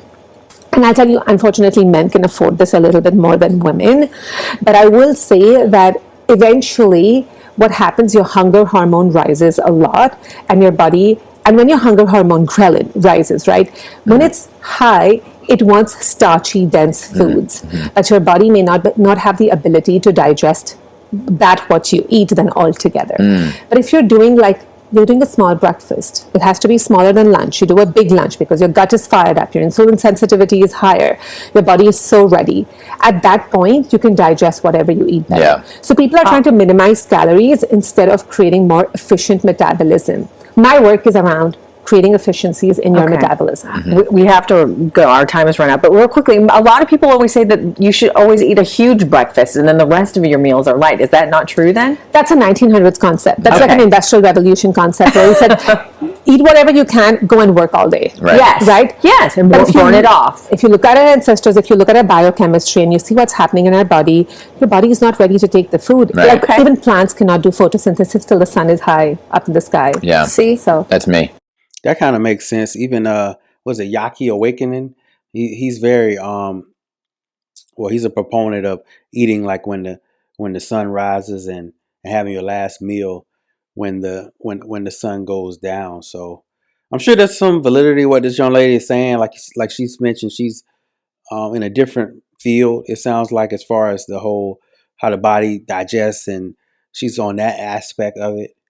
Not really the trying to tap into your fat aspect of it. That's what a lot of folks that I deal with, we're trying to basically get our bodies to burn out all the sugar out of the blood, the glucose, and try to tap into those fat cells so the scale can go down, or at least the body fat can improve.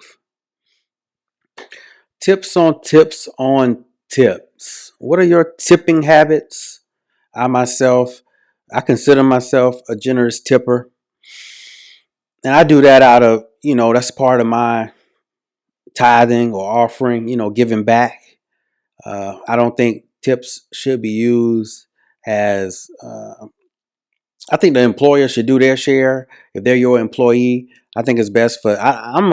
The proponent of waiters getting paid the regular salary and tips just being that much more. If it's $15 an hour, back when I was in that service industry, a waiter used to get paid like $5 an hour or whatnot, and tips were basically used to supplement that pay. And I don't think that's right. I think if they're in the service industry and they're doing a good job, which regulates your tips, that should just be an addition to. So we're gonna hear some reporting on what we're calling tipflation, and of course, I'm going to chime in and add some commentary.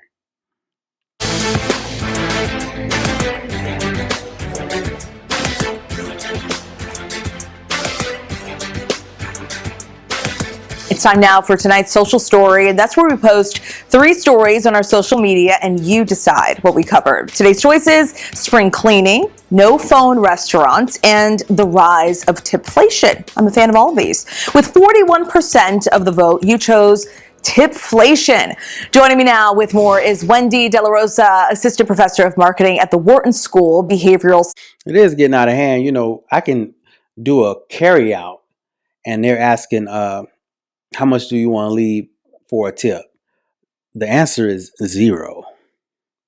Expert and co-creator and host of TED's Your Money and Your Mind. Wendy, thanks so much for joining us. So take us through the history of tipping in this country and what has changed. That's such a great question, Stephanie. Thanks for asking. Many Americans will be surprised to learn that tipping is not an American construct. In fact, it was imported over from Europe, and there was such a backlash to tipping culture back before the 1900s, where people felt like it was insulting to act in such a servile way, so much so that 6 states actually banned the act of tipping throughout the United States. It wasn't until after the Civil War where certain industries, including the service industry and the railroad industry, were looking for ways to not pay freed enslaved personnel. And so that's when we started to see the increase in tipping in the United States. But to be clear, we never had a minimum tipping wage from the Civil War until 1966, where sort of Congress established that employers could shift their labor costs to consumers by setting a sub-minimum federal wage that's lower than the U.S. federal minimum wage. Very interesting. And we are in a tough economy, and I think a lot of folks are 100% correct. The consumer was definitely subsidizing the owner's salary on that one, or salary that they had to pay. Are noticing when they go out to a fast food restaurant or a regular restaurant, they notice that there's always that option for tipping. I will share that I ordered a pair of shoes for my kids, and at checkout, there was a tip fee. This was online. There's a tip fee. So what's... That makes no sense. Going on here? Are people tipping too much right now or too little?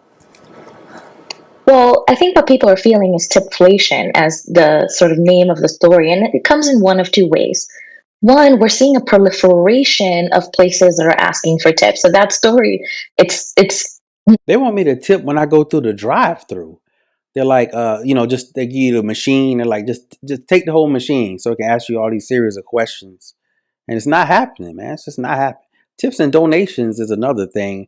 Every time you go, well, a lot of times when you go to these companies, they asking, you want to donate, you want to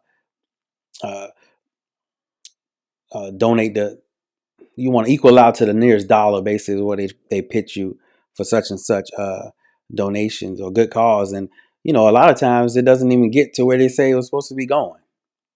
Surprising, sadly. We hear from consumers all the time. Do you want to round up? That's what I was looking for. They ask you, do you want to round up to give to such and such? I don't even know if they're keeping that, When they're asked to tip automatic services, where they're asked to tip when they themselves did the service, when they picked up their own food, they're asked to tip even at their doctor's office.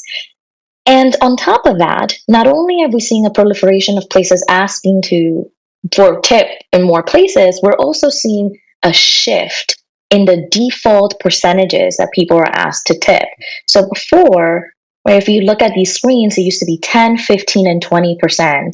And now what we're seeing is that the defaults have shifted upwards. So now it's 15, 20 to 25. In some places, it's even 20, 25, and 30. And so when you think about the impact on a consumer, you're now paying more for services if you tip everywhere. And now the percentage of what you're tipping is also. On the flip side, if you are dining in at a restaurant and you do get decent service, you should leave a tip. Put in the comments if you don't leave a tip even when you are dining in. Put it in the comments. I wanna get a feel for what's going on in the streets. Increasing because the option set in that iPad screen is also changing. And let's talk about servers, right? Is it unreasonable to expect servers to not have to rely on tips from customers? We often hear that they are relying on those tips when they are working at restaurants. What are your thoughts? Yeah, this is such a complicated issue, but I will say if we care about the financial well-being of workers, the tip system is not the way to optimize that. So right now, the federal minimum wage for tip workers, the sub minimum wage, has been $2.13 since 1991. That means that for a service worker to earn $7.25, which is our national minimum wage, they're relying on the consumer and not the employer. So who is the person that's benefiting from the system? It's the employer. They're shifting away their labor costs from them to the consumer. Now, what do we know based on our research by Wolfgang Barg and Katerina Goncharova and myself as part of this lab?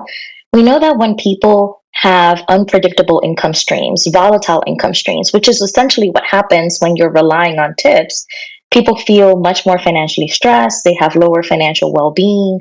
It fundamentally changes the way in which people feel about their financial situation and increases the stress levels. Some other work by Abby Sussman has shown that the likelihood of budgeting decreases because it becomes harder to try to budget your money over the course of the month. And so again, when we're thinking about what is the best way to help the worker, a tip system doesn't seem to be it. And in fact, there are 7 states that have sort of done away with sub minimum wage to try.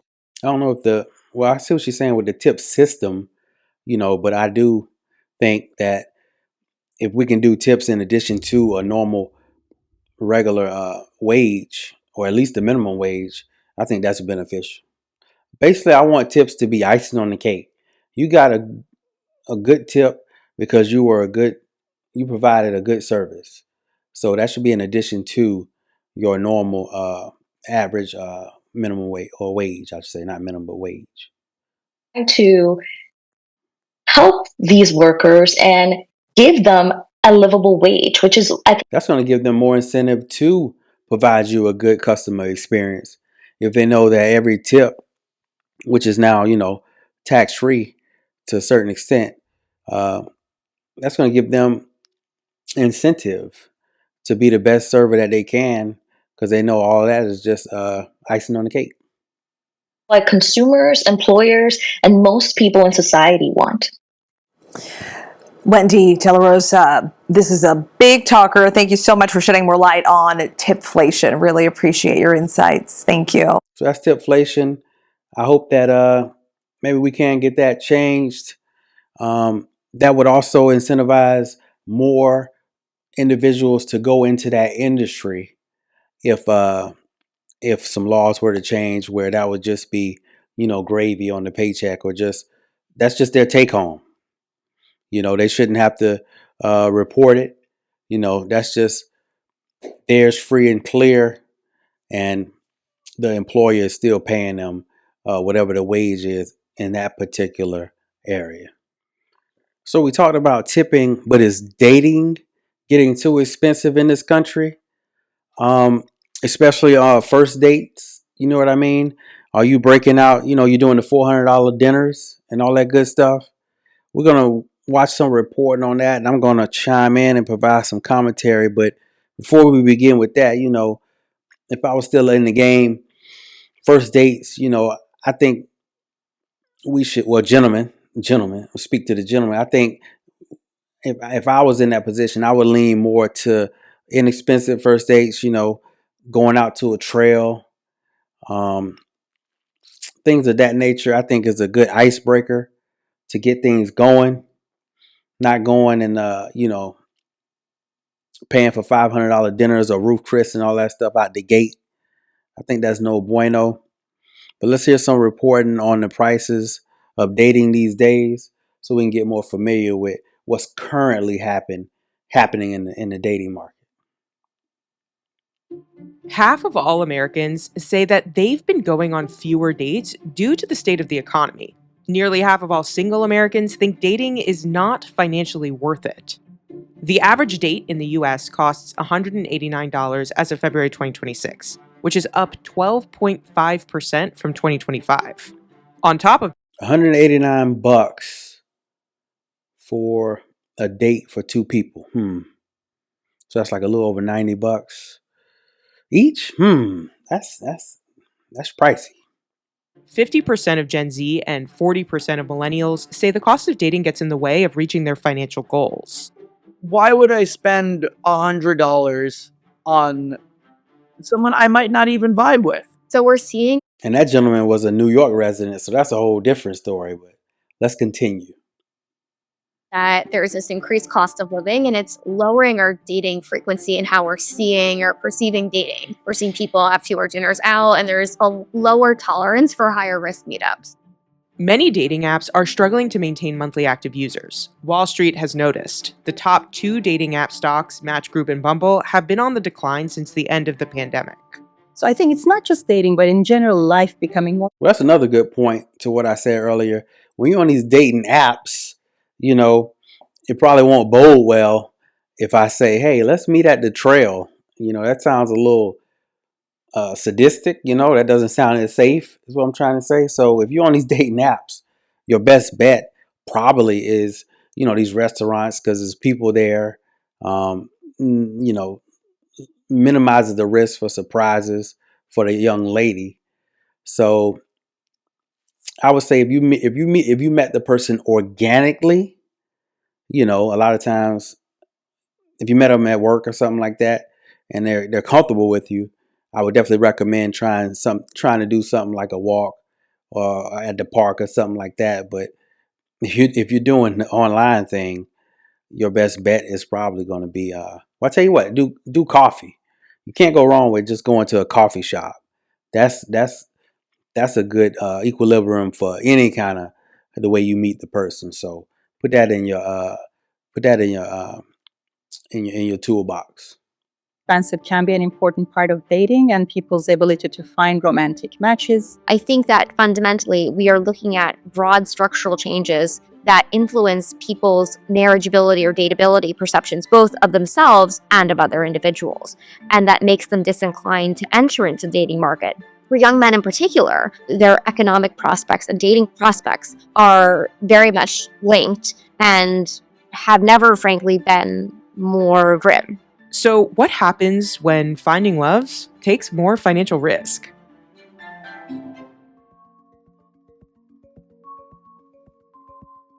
Almost everything has gotten more expensive in the past 6 years, and dating's no exception. The typical Gen Z American went on about 9 dates in 2025, and with Gen Z spending about $205 per date on average, that number includes everything such as transportation, clothing, grooming, and what you're actually spending on the date. That works out to roughly $1,845 per year. Gen Z now ranges from teenagers to people in their late 20s, so there isn't one clean government income figure for the whole generation. But among full-time workers as of late 2024, median annual earnings were just under $40,000 for ages 16 to 24 and around $59,000 for ages 25 to 34. That means dating accounts for around 3 to nearly 5% of their annual income. When the cost of living rises, people date much more defensively. They're taking fewer chances and fewer connections are formed.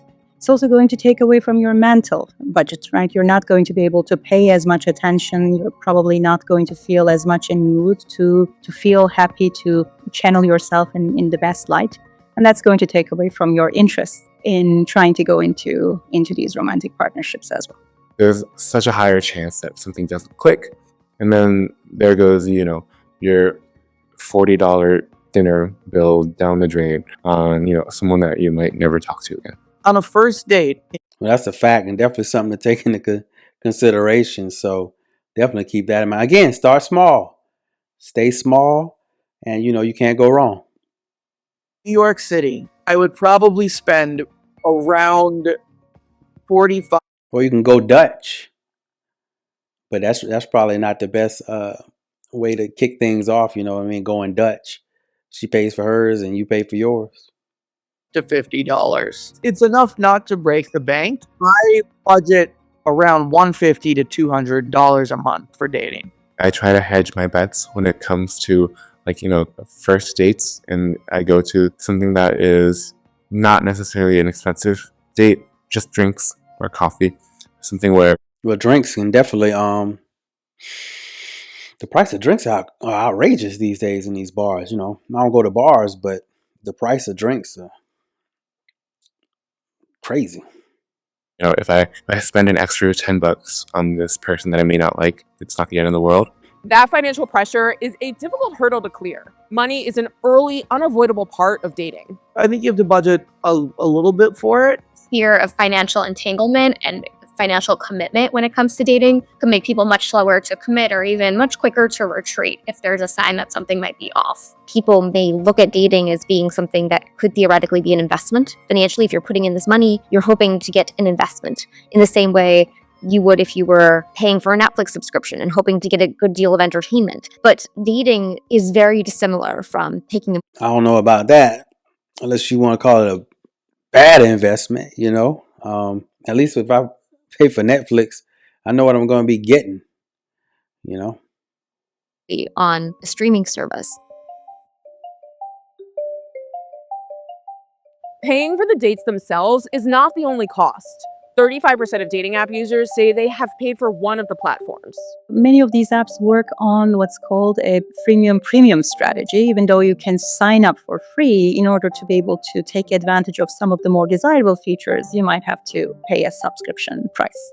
From the end of World War II. See, now we're getting into new territories. I didn't know that. I should have known. I didn't know that the dating apps were subscription based, or there was a subscription option. I had no idea.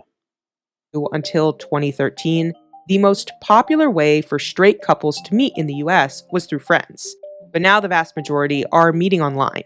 One of the things that online dating platforms they've managed to bring to our life is a greater range of people. They tend to generally increase our pool size. And sometimes that can be a bit deceiving in the sense that it seems like you have a lot of different options, but it's not necessarily the case, because in general, there tends to be an imbalance in terms of mutual interest between the two sides of the platform.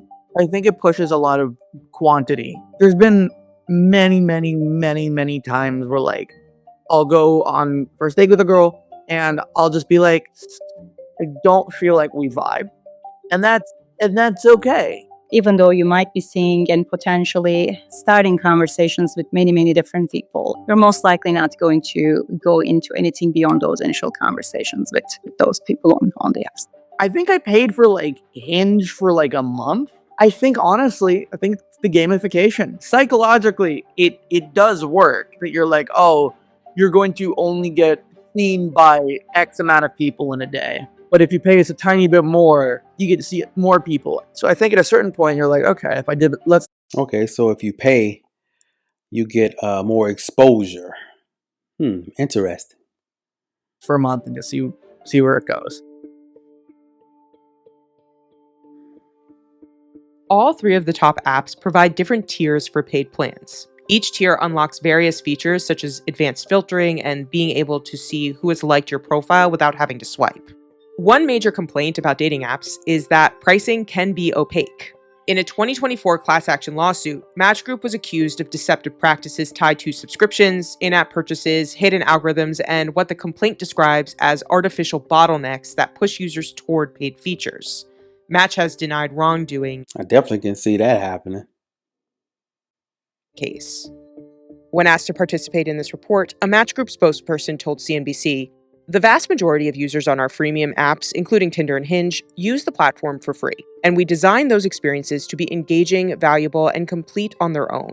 Subscriptions are optional and provide additional tools for those who want more control or a more efficient experience, but they are not required to have success or make meaningful connections. We're focused on helping users make meaningful connections that ultimately lead to meeting in real life." If there are different price levels, that will be an example of what we refer to as price discrimination. Price discrimination is the let's be realistic. Business model. If I have tiers, I got to be able to give you an incentive to get the tiers. So they got to compartmentalize. So they're going to strip down something, otherwise what are you going to be paying for? So that's interesting. So trying to set a few different price levels for different versions of the product that you are getting, that might be in your best interest. Dynamic pricing would be changing prices over time, whereas price discrimination is across different people. We create different versions of the product and we sell them these different versions of the product with different features, or in other contexts, it could be different quantities packaged together. In other words, not every pricing difference is the same thing. Some of it may just be different tiers or packages. But consumer advocates and plaintiffs have argued some dating apps also use more opaque pricing practices that are hard for users to understand. That same lawsuit also points to swipe limits and premium features that promise greater visibility or better odds. And Match's own subscription screens show how many core features are locked behind paid plans. If you are a longer-term consumer, then of course I retain higher rents from you. I maintain a higher profit over time. It's a system of pay to play. And if you have the money, then you will be able maybe to get the partner, or you will be able to have more success on dating apps. When asked to participate in this report, Bumble told CNBC, "Similar to others in the industry, we use a freemium model. Our focus is for the free experience to provide a safe and high-quality experience for our members. And there are countless couples who have found each other this way. Our paid features cater to those in our community who are looking for a more tailored experience. Ultimately, our business thrives on real recommendations of people who found love IRL on Bumble. That's why we're focused on building features that help members build authentic online connections that can grow into real-life relationships." Even as dating apps ask users to spend more, Wall Street has been questioning whether the business is really working. JP Morgan labeled Bumble one of its top short ideas for 2026, arguing that user engagement was still under pressure and that revenue could fall by double digits.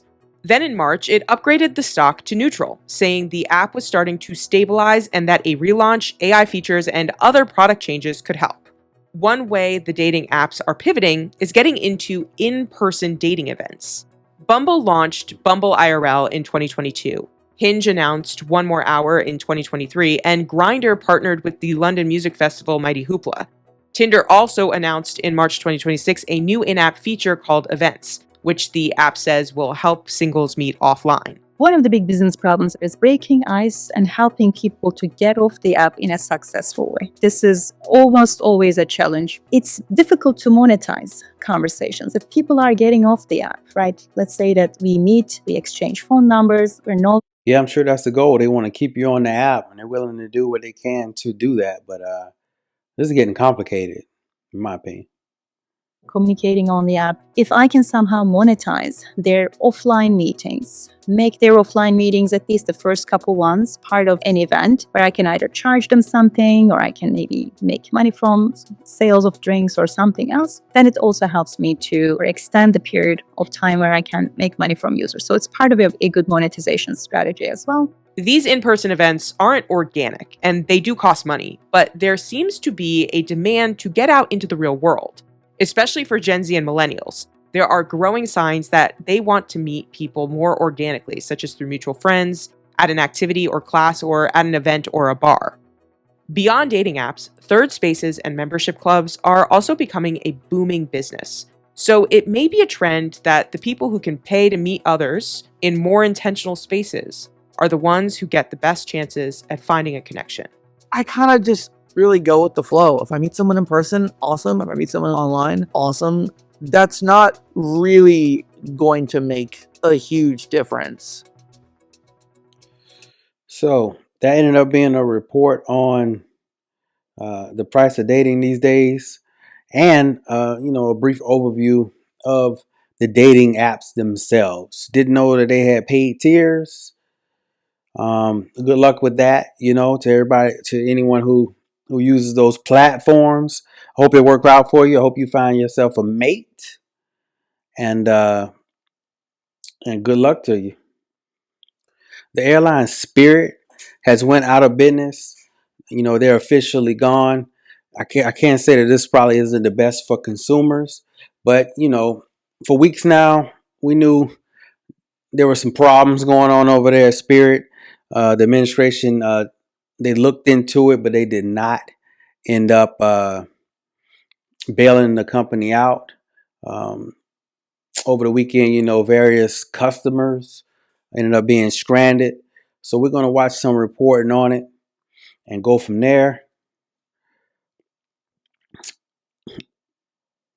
Is sky high, and that may end up being the final nail in the coffin for Spirit Airlines. The struggling budget airline could shut down as soon as Saturday, barring a last-minute intervention. They say the nail in the coffin was the increase of jet fuel that just went ahead and took them on out. Yeah, we'll see what, thoughts and prayers to everyone who works for the company Spirit. Anytime we get a less choices, they were a phenomenon though. I do want to start with that. Spirit Airline, I know they got picked on a lot. It was a phenomenon, you know what I mean? I never took a Spirit flight, but it got you it got you to your destination, So we'll go from there. Asked for $500 million government bailout. President Trump said the government gave Spirit a final proposal. We're looking at it, but if we can't make a good deal, no institution's been able to do it. I said, I'd like to save the jobs, but we'll have an announcement sometime today. We gave them a final proposal. Now, a spokesperson for Spirit Airlines declined to comment on any ongoing discussions, saying only that their flights are operating as scheduled. But I want to bring in CBS News travel editor Peter Greenberg. Peter, great to see you. So what happens when a major airline like this shuts down?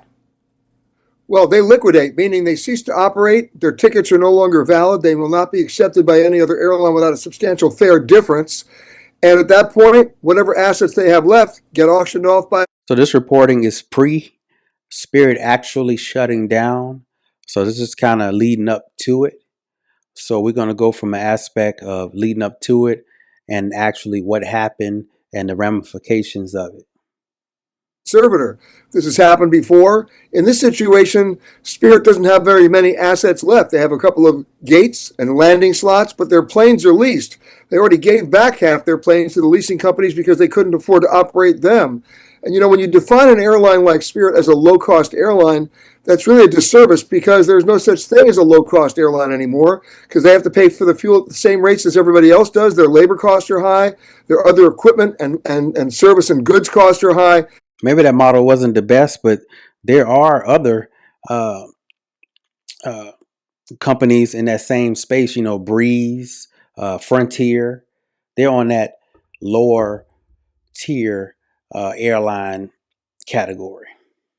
Their only competitive advantage since day one was to offer low fares. But those low fares won't give them the revenue they need to even pay the gas bill, and that's where they are today. Now, Peter, we should mention United and American Airlines just released statements saying they are prepared to support Spirit customers and employees, but didn't get much detail other than that. American added they are immediately capping main cabin fares on certain Spirit routes. So for customers holding Spirit airline tickets, would there be refunds or rebookings on other airlines? It sounds like United and American may take some of those bookings, but what would you recommend to folks who have a flight booked for Saturday or Sunday on Spirit? Would you recommend that they be proactive and cancel those? I mean, be mindful. These reservations could have been made 3 months ago. So let's see how they end up working this out. It's in rebook. There's no point in canceling those tickets unless Spirit stops to operate. Meaning, there used to be a gentleman's agreement among airlines 25 years ago that if one airline was in trouble or had a strike or a labor action, the other airline would honor their tickets. Those agreements have long since expired. If American and United are offering to do it, what they're not telling you is the details. Will there be a fair differential that passengers will have to pay? Will they be confirmed space tickets? I doubt it. There'll be standby tickets. However, if you paid for a Spirit ticket, good luck with that one, with a credit card, and almost 99% of the people do, then you're protected under the federal credit law to get your money back from the credit card company. That doesn't put you on another airplane right away, but at least right now, if you got that Spirit ticket, hold on to it until you hear otherwise. So what would the impact be, though, on the airline industry as a whole and ticket prices if Spirit is no more as of this weekend? Well, when you shrink capacity and demand stays high, the equation is simple to understand. Airfares have nowhere to go but up. And that's what's happened historically. That's what will happen again now. And airfares are already going up between 17 and 20% because of the fuel prices. United Airlines already announced that. So we're seeing fuel prices right now that are 70% higher than they were back in February. That's unsustainable for most airlines, especially the low-fare carriers like Spirit, Frontier, Avalo, and Allegiant. JetBlue was facing a filing of a Chapter 11 just 2 weeks ago. At least they had assets to pledge. So these airline industries sound like they're in trouble. Again, Frontier, Breeze, they're in the same segment. So let's see if they can keep up with the times. 20 of their airplanes to secure a $500 million loan. That was their collateral to stay flying through 2026. But there's no guarantee that they just haven't kicked the can down the road. Peter Greenberg, always good. So that's reporting on that. What we're going to do is, because at the time of this reporting, they've actually, they're done. Spirit is done. A lot of folks are, are still trying to get to their destination. So let's get reporting on that to get the latest and greatest on where they're going from here. Check it out. This is what customers see when they go to the Spirit website. The discount carrier says customer service is no longer available. It's also advising passengers. Spirit is winding down all operations. Spirit guests should not go to the airport. For more information regarding your refund status and new steps, please visit their guest page. To come to the airport and to rebook their That's a wrap. Travel on different airlines. 17,000 workers are now out of a job. Passengers, they're scrambling to make other travel arrangements. That's another thing. It's not just the passengers, flight attendants. Their hub, I want to say a Spirit hub is in Fort Lauderdale. That's the hub. A lot of those, that's like where they're based out of. A lot of those folks, that doesn't necessarily mean the flight attendants that they live in Fort Lauderdale. That's just kind of where they go and then they get dispatched on certain routes. The final Spirit flight touched down at Dallas-Fort Worth International just after midnight. Air traffic controllers and other airline pilots, they were heard wishing the Spirit pilots well as they made their final descent. Hey Spirit, Smith guys at American, good luck to y'all. Sorry to hear what happened. Is there any other Spirit flights coming in after us? You might be the last one. Well, it was a pleasure working with you guys, and I wish you the best. Hey, thank you very much. Well, the soaring jet fuel costs, which have nearly doubled since the start of the war with Iran, they derailed Spirit's plans to emerge from its second bankruptcy. Spirit and the Trump administration also failed to come to a last-minute bailout deal for the airline, on Friday. CNN's Gloria Pazmino is live at LaGuardia Airport, one of the Spirit hubs. Did people take the warning? Belay my last. I thought Fort Lauderdale was a hub, but apparently definitely LaGuardia, which is in New York, is a Spirit hub. I've never been to that airport. And not show up? What are you seeing? Well, Victor, hopefully if you're one of the more than 1 million passengers whose flights are now canceled, you know that you should be checking your email, checking your airline app, and not coming to the airport. But despite that, we have run into at least 2 people in the past hour who came in here thinking that they were going to be able to fly out. They told me that they simply had not checked their email. They did not realize that their flights had been canceled. This is Terminal A in LaGuardia Airport. It's a small terminal, but it is the Spirit Airlines hub at this airport. And I want to show you what it looks like now. You see up in the board here, it tells you all of these flights that were scheduled for today to arrive here have been canceled. Now, the terminal right now is pretty empty. And if you walk... Think about how many passengers that is. Those could have been, those very well could have been, if not full planes, or at least 3/4 of full planes. To one of these check-in monitors, check-in booths where you would have checked in if you were flying today, it tells you what's going on. We regret to inform you, Spirit Airlines has ceased global operations, and perhaps most frustratingly, it says customer service is no longer available. That's what passengers are going to have to be dealing with today and in the next few days as they try to rebook themselves on different airlines. Some of the people I spoke to just a minute ago told me that not only they did not realize that their flights were being canceled, they're not sure what they're going to do next. Now, if you would have come into this airport for a flight that was scheduled today, you would have walked right here to this departure gate, and I just want to show you what it looks like, that it is completely shut down.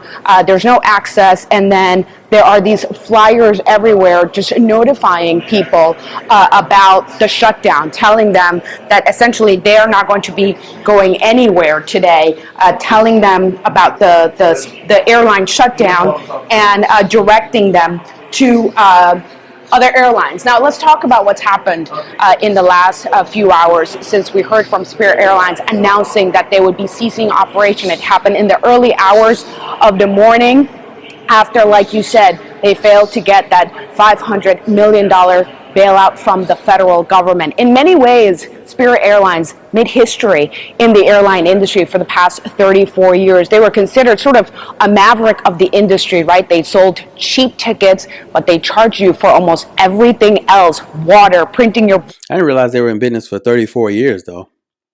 Wow. Pass, bringing on your bag. That was the model, and it was successful. At one point, Spirit Airlines was actually one of the fastest growing airlines in the United States, but that all started to change, especially after the other major airlines began to compete with them and provide some of those same options, including cheaper tickets. Now, as you said in the beginning, Victor, the last sort of nail on the coffin for Spirit Airlines in the past few months was, of course, the surging price of fuel. That was what made it so difficult for them to stay afloat. And as we heard from Spirit Airlines overnight, they're now ceasing their operation after 34 years in the industry. More than 17,000 people expected to lose their jobs, and millions of passengers are likely to be stranded in the next few days. Victor? Gloria Pazmino there at LaGuardia. A lot of people trying to get home. Thanks so much. If you've booked a flight on Spirit, what do? All right, I spoke with aviation reporter for The Points Guy last hour, and here's what he suggested to get a refund. This morning, Spirit has put out a notice on its website and said that it will be automatically processing refunds for canceled flights. Of course, though, it's kind of a dicey situation because you're talking about an airline that, had major cash flow issues. That's what I'm saying. Do they still have the means to pay back? At the heart of what has happened here overnight. So, if you don't get a refund from Spirit, if you don't have any luck, we are suggesting right now that, if you pay with a credit card, go ahead and request a chargeback with that credit card. Basically tell your credit card company that, that you didn't receive the thing that you paid for, that thing being a flight, of course. And, there are some federal protections in place to ensure you get that money back from your credit card company. In the short term, other airlines, talking to Allegiant, United, Frontier, they've offered special fares for passengers left stranded. With me now is aviation reporter for The Points Guy, Sean Cudahy. Sean, good morning to you. First, what happens to those thousands of passengers who are waiting for a flight to get back home? Yeah, they're kind of out of luck this morning, unfortunately. Now, the good news is that some of the other U.S. airlines have said that they will cap fares, in some case doing discounted fares on routes where they go head-to-head with Spirit, or I guess where they did go head-to-head with Spirit. So, there's going to be an opportunity to rebook and not pay those exorbitant last-minute, ticket prices. But, make no mistake, this is good on the other airlines for chipping in, and trying to help out their fellow airlines. That's good. not good news across the industry for consumers. Yeah, certainly they won't have to pay those walk-up fares, which are probably much higher than anything they would have found online. What about the flight attendants and the pilots who are not back in their home cities? Yeah, other airlines, a number of other airlines have said that they will basically extend the privileges that they give to their employees to kind of move them around the country, around the world. They will extend those to Spirit employees. So if you've got flight attendants, pilots that are in the wrong city, and certainly there's a lot of them at this hour with the airline kind of abruptly shutting down overnight, they're going to open up seats, jump seats on their planes to try to get them back to the right cities. After the shutdown just a few hours ago here. Obviously, this doesn't come out of nowhere, right? There was a talk a week ago about a potential bailout. This is the second bankruptcy for Spirit Airlines. What will be the implications for the rest of the industry and the flying public? And are we already seeing any of that? Yeah, I think that the big concern is when it comes to airfare. Even if you're someone who never flew Spirit, never stepped on one of its yellow planes, you benefited from Spirit because these ultra low cost carriers, they tend to put pressure on the big airlines to keep fares in check. We still have a couple of low cost airlines, Frontier Airlines kind of most notably, but the industry on that sector. Yeah, that's absolutely correct. Less competition in the industry is all, that's never good for the consumer. Industry is definitely smaller, and at a time when fuel prices are already putting huge upward pressure on airfare. We've seen 15-20% spikes in airfare this summer. I think there's a lot of concern, especially in markets where Spirit had a significant presence, that consumers could be dealing with higher ticket prices kind of long term. And so for people who were not waiting for a flight but had a flight booked, do they get their money back? Spirit says that they will. So this morning, Spirit has put out a notice on its website and said that it will be automatically processing refunds for canceled flights. Of course, though, it's kind of a dicey situation because you're talking about an airline that had major cash flow issues, obviously at the heart of what has happened here overnight.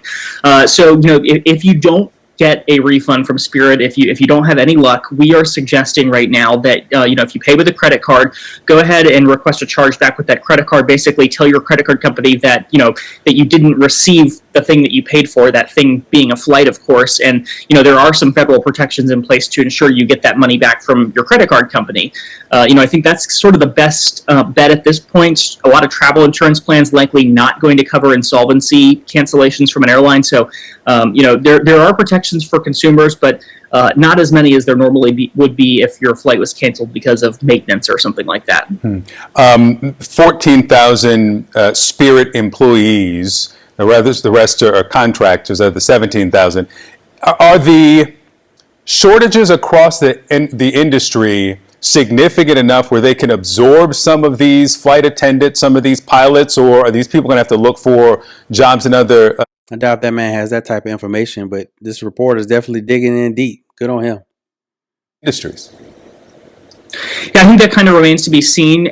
We have seen a number of airlines slow hiring this year because of the sky-high jet fuel costs that they're dealing with. It kind of depends on what part of what role we're talking about. Certainly there is a major need across the industry for more aircraft mechanics, highly specialized roles. I'm sure that those, there will be opportunities for those workers. I think, it's a big industry, and I think that, there will be opportunities. We've heard some airlines say that they're going to give kind of preferential, interviews to Spirit candidates that were affected by this. But, I do think that we are dealing with unfortunately, a very difficult situation for these employees, out of really no fault of their own, that they've come into this situation. Take a listen to some of the frustrated passengers we encountered. Well, let's hear her out, and then, that should be a wrap on, no pun intended, on the Spirit reporting. I just got here, and the people that were standing here just said, there's no flights. Spirit went out of business. So we're going to Orlando, Mm-hmm. and you get here this morning, and I found it odd. I did. I saw the notices, didn't really think about it, walked right by them. And I went to the kiosk and I typed in my information, and they're like, oh, yeah, your flight has been canceled. Find an agent. Yeah, they probably contacted this gentleman. Probably didn't check his email, but nevertheless, rest in peace to Spirit. They are no more. Hey, maybe it was a heck of a run for them. Again, hopefully all those employees find different employment, and all those customers get to their destination safely. And kudos to the rest of the industry for chipping in and trying to help out Spirit in the end there. So that's going to be the show this week. This is a weekly pivot. We might rebrand. We'll see you on the next one. Peace.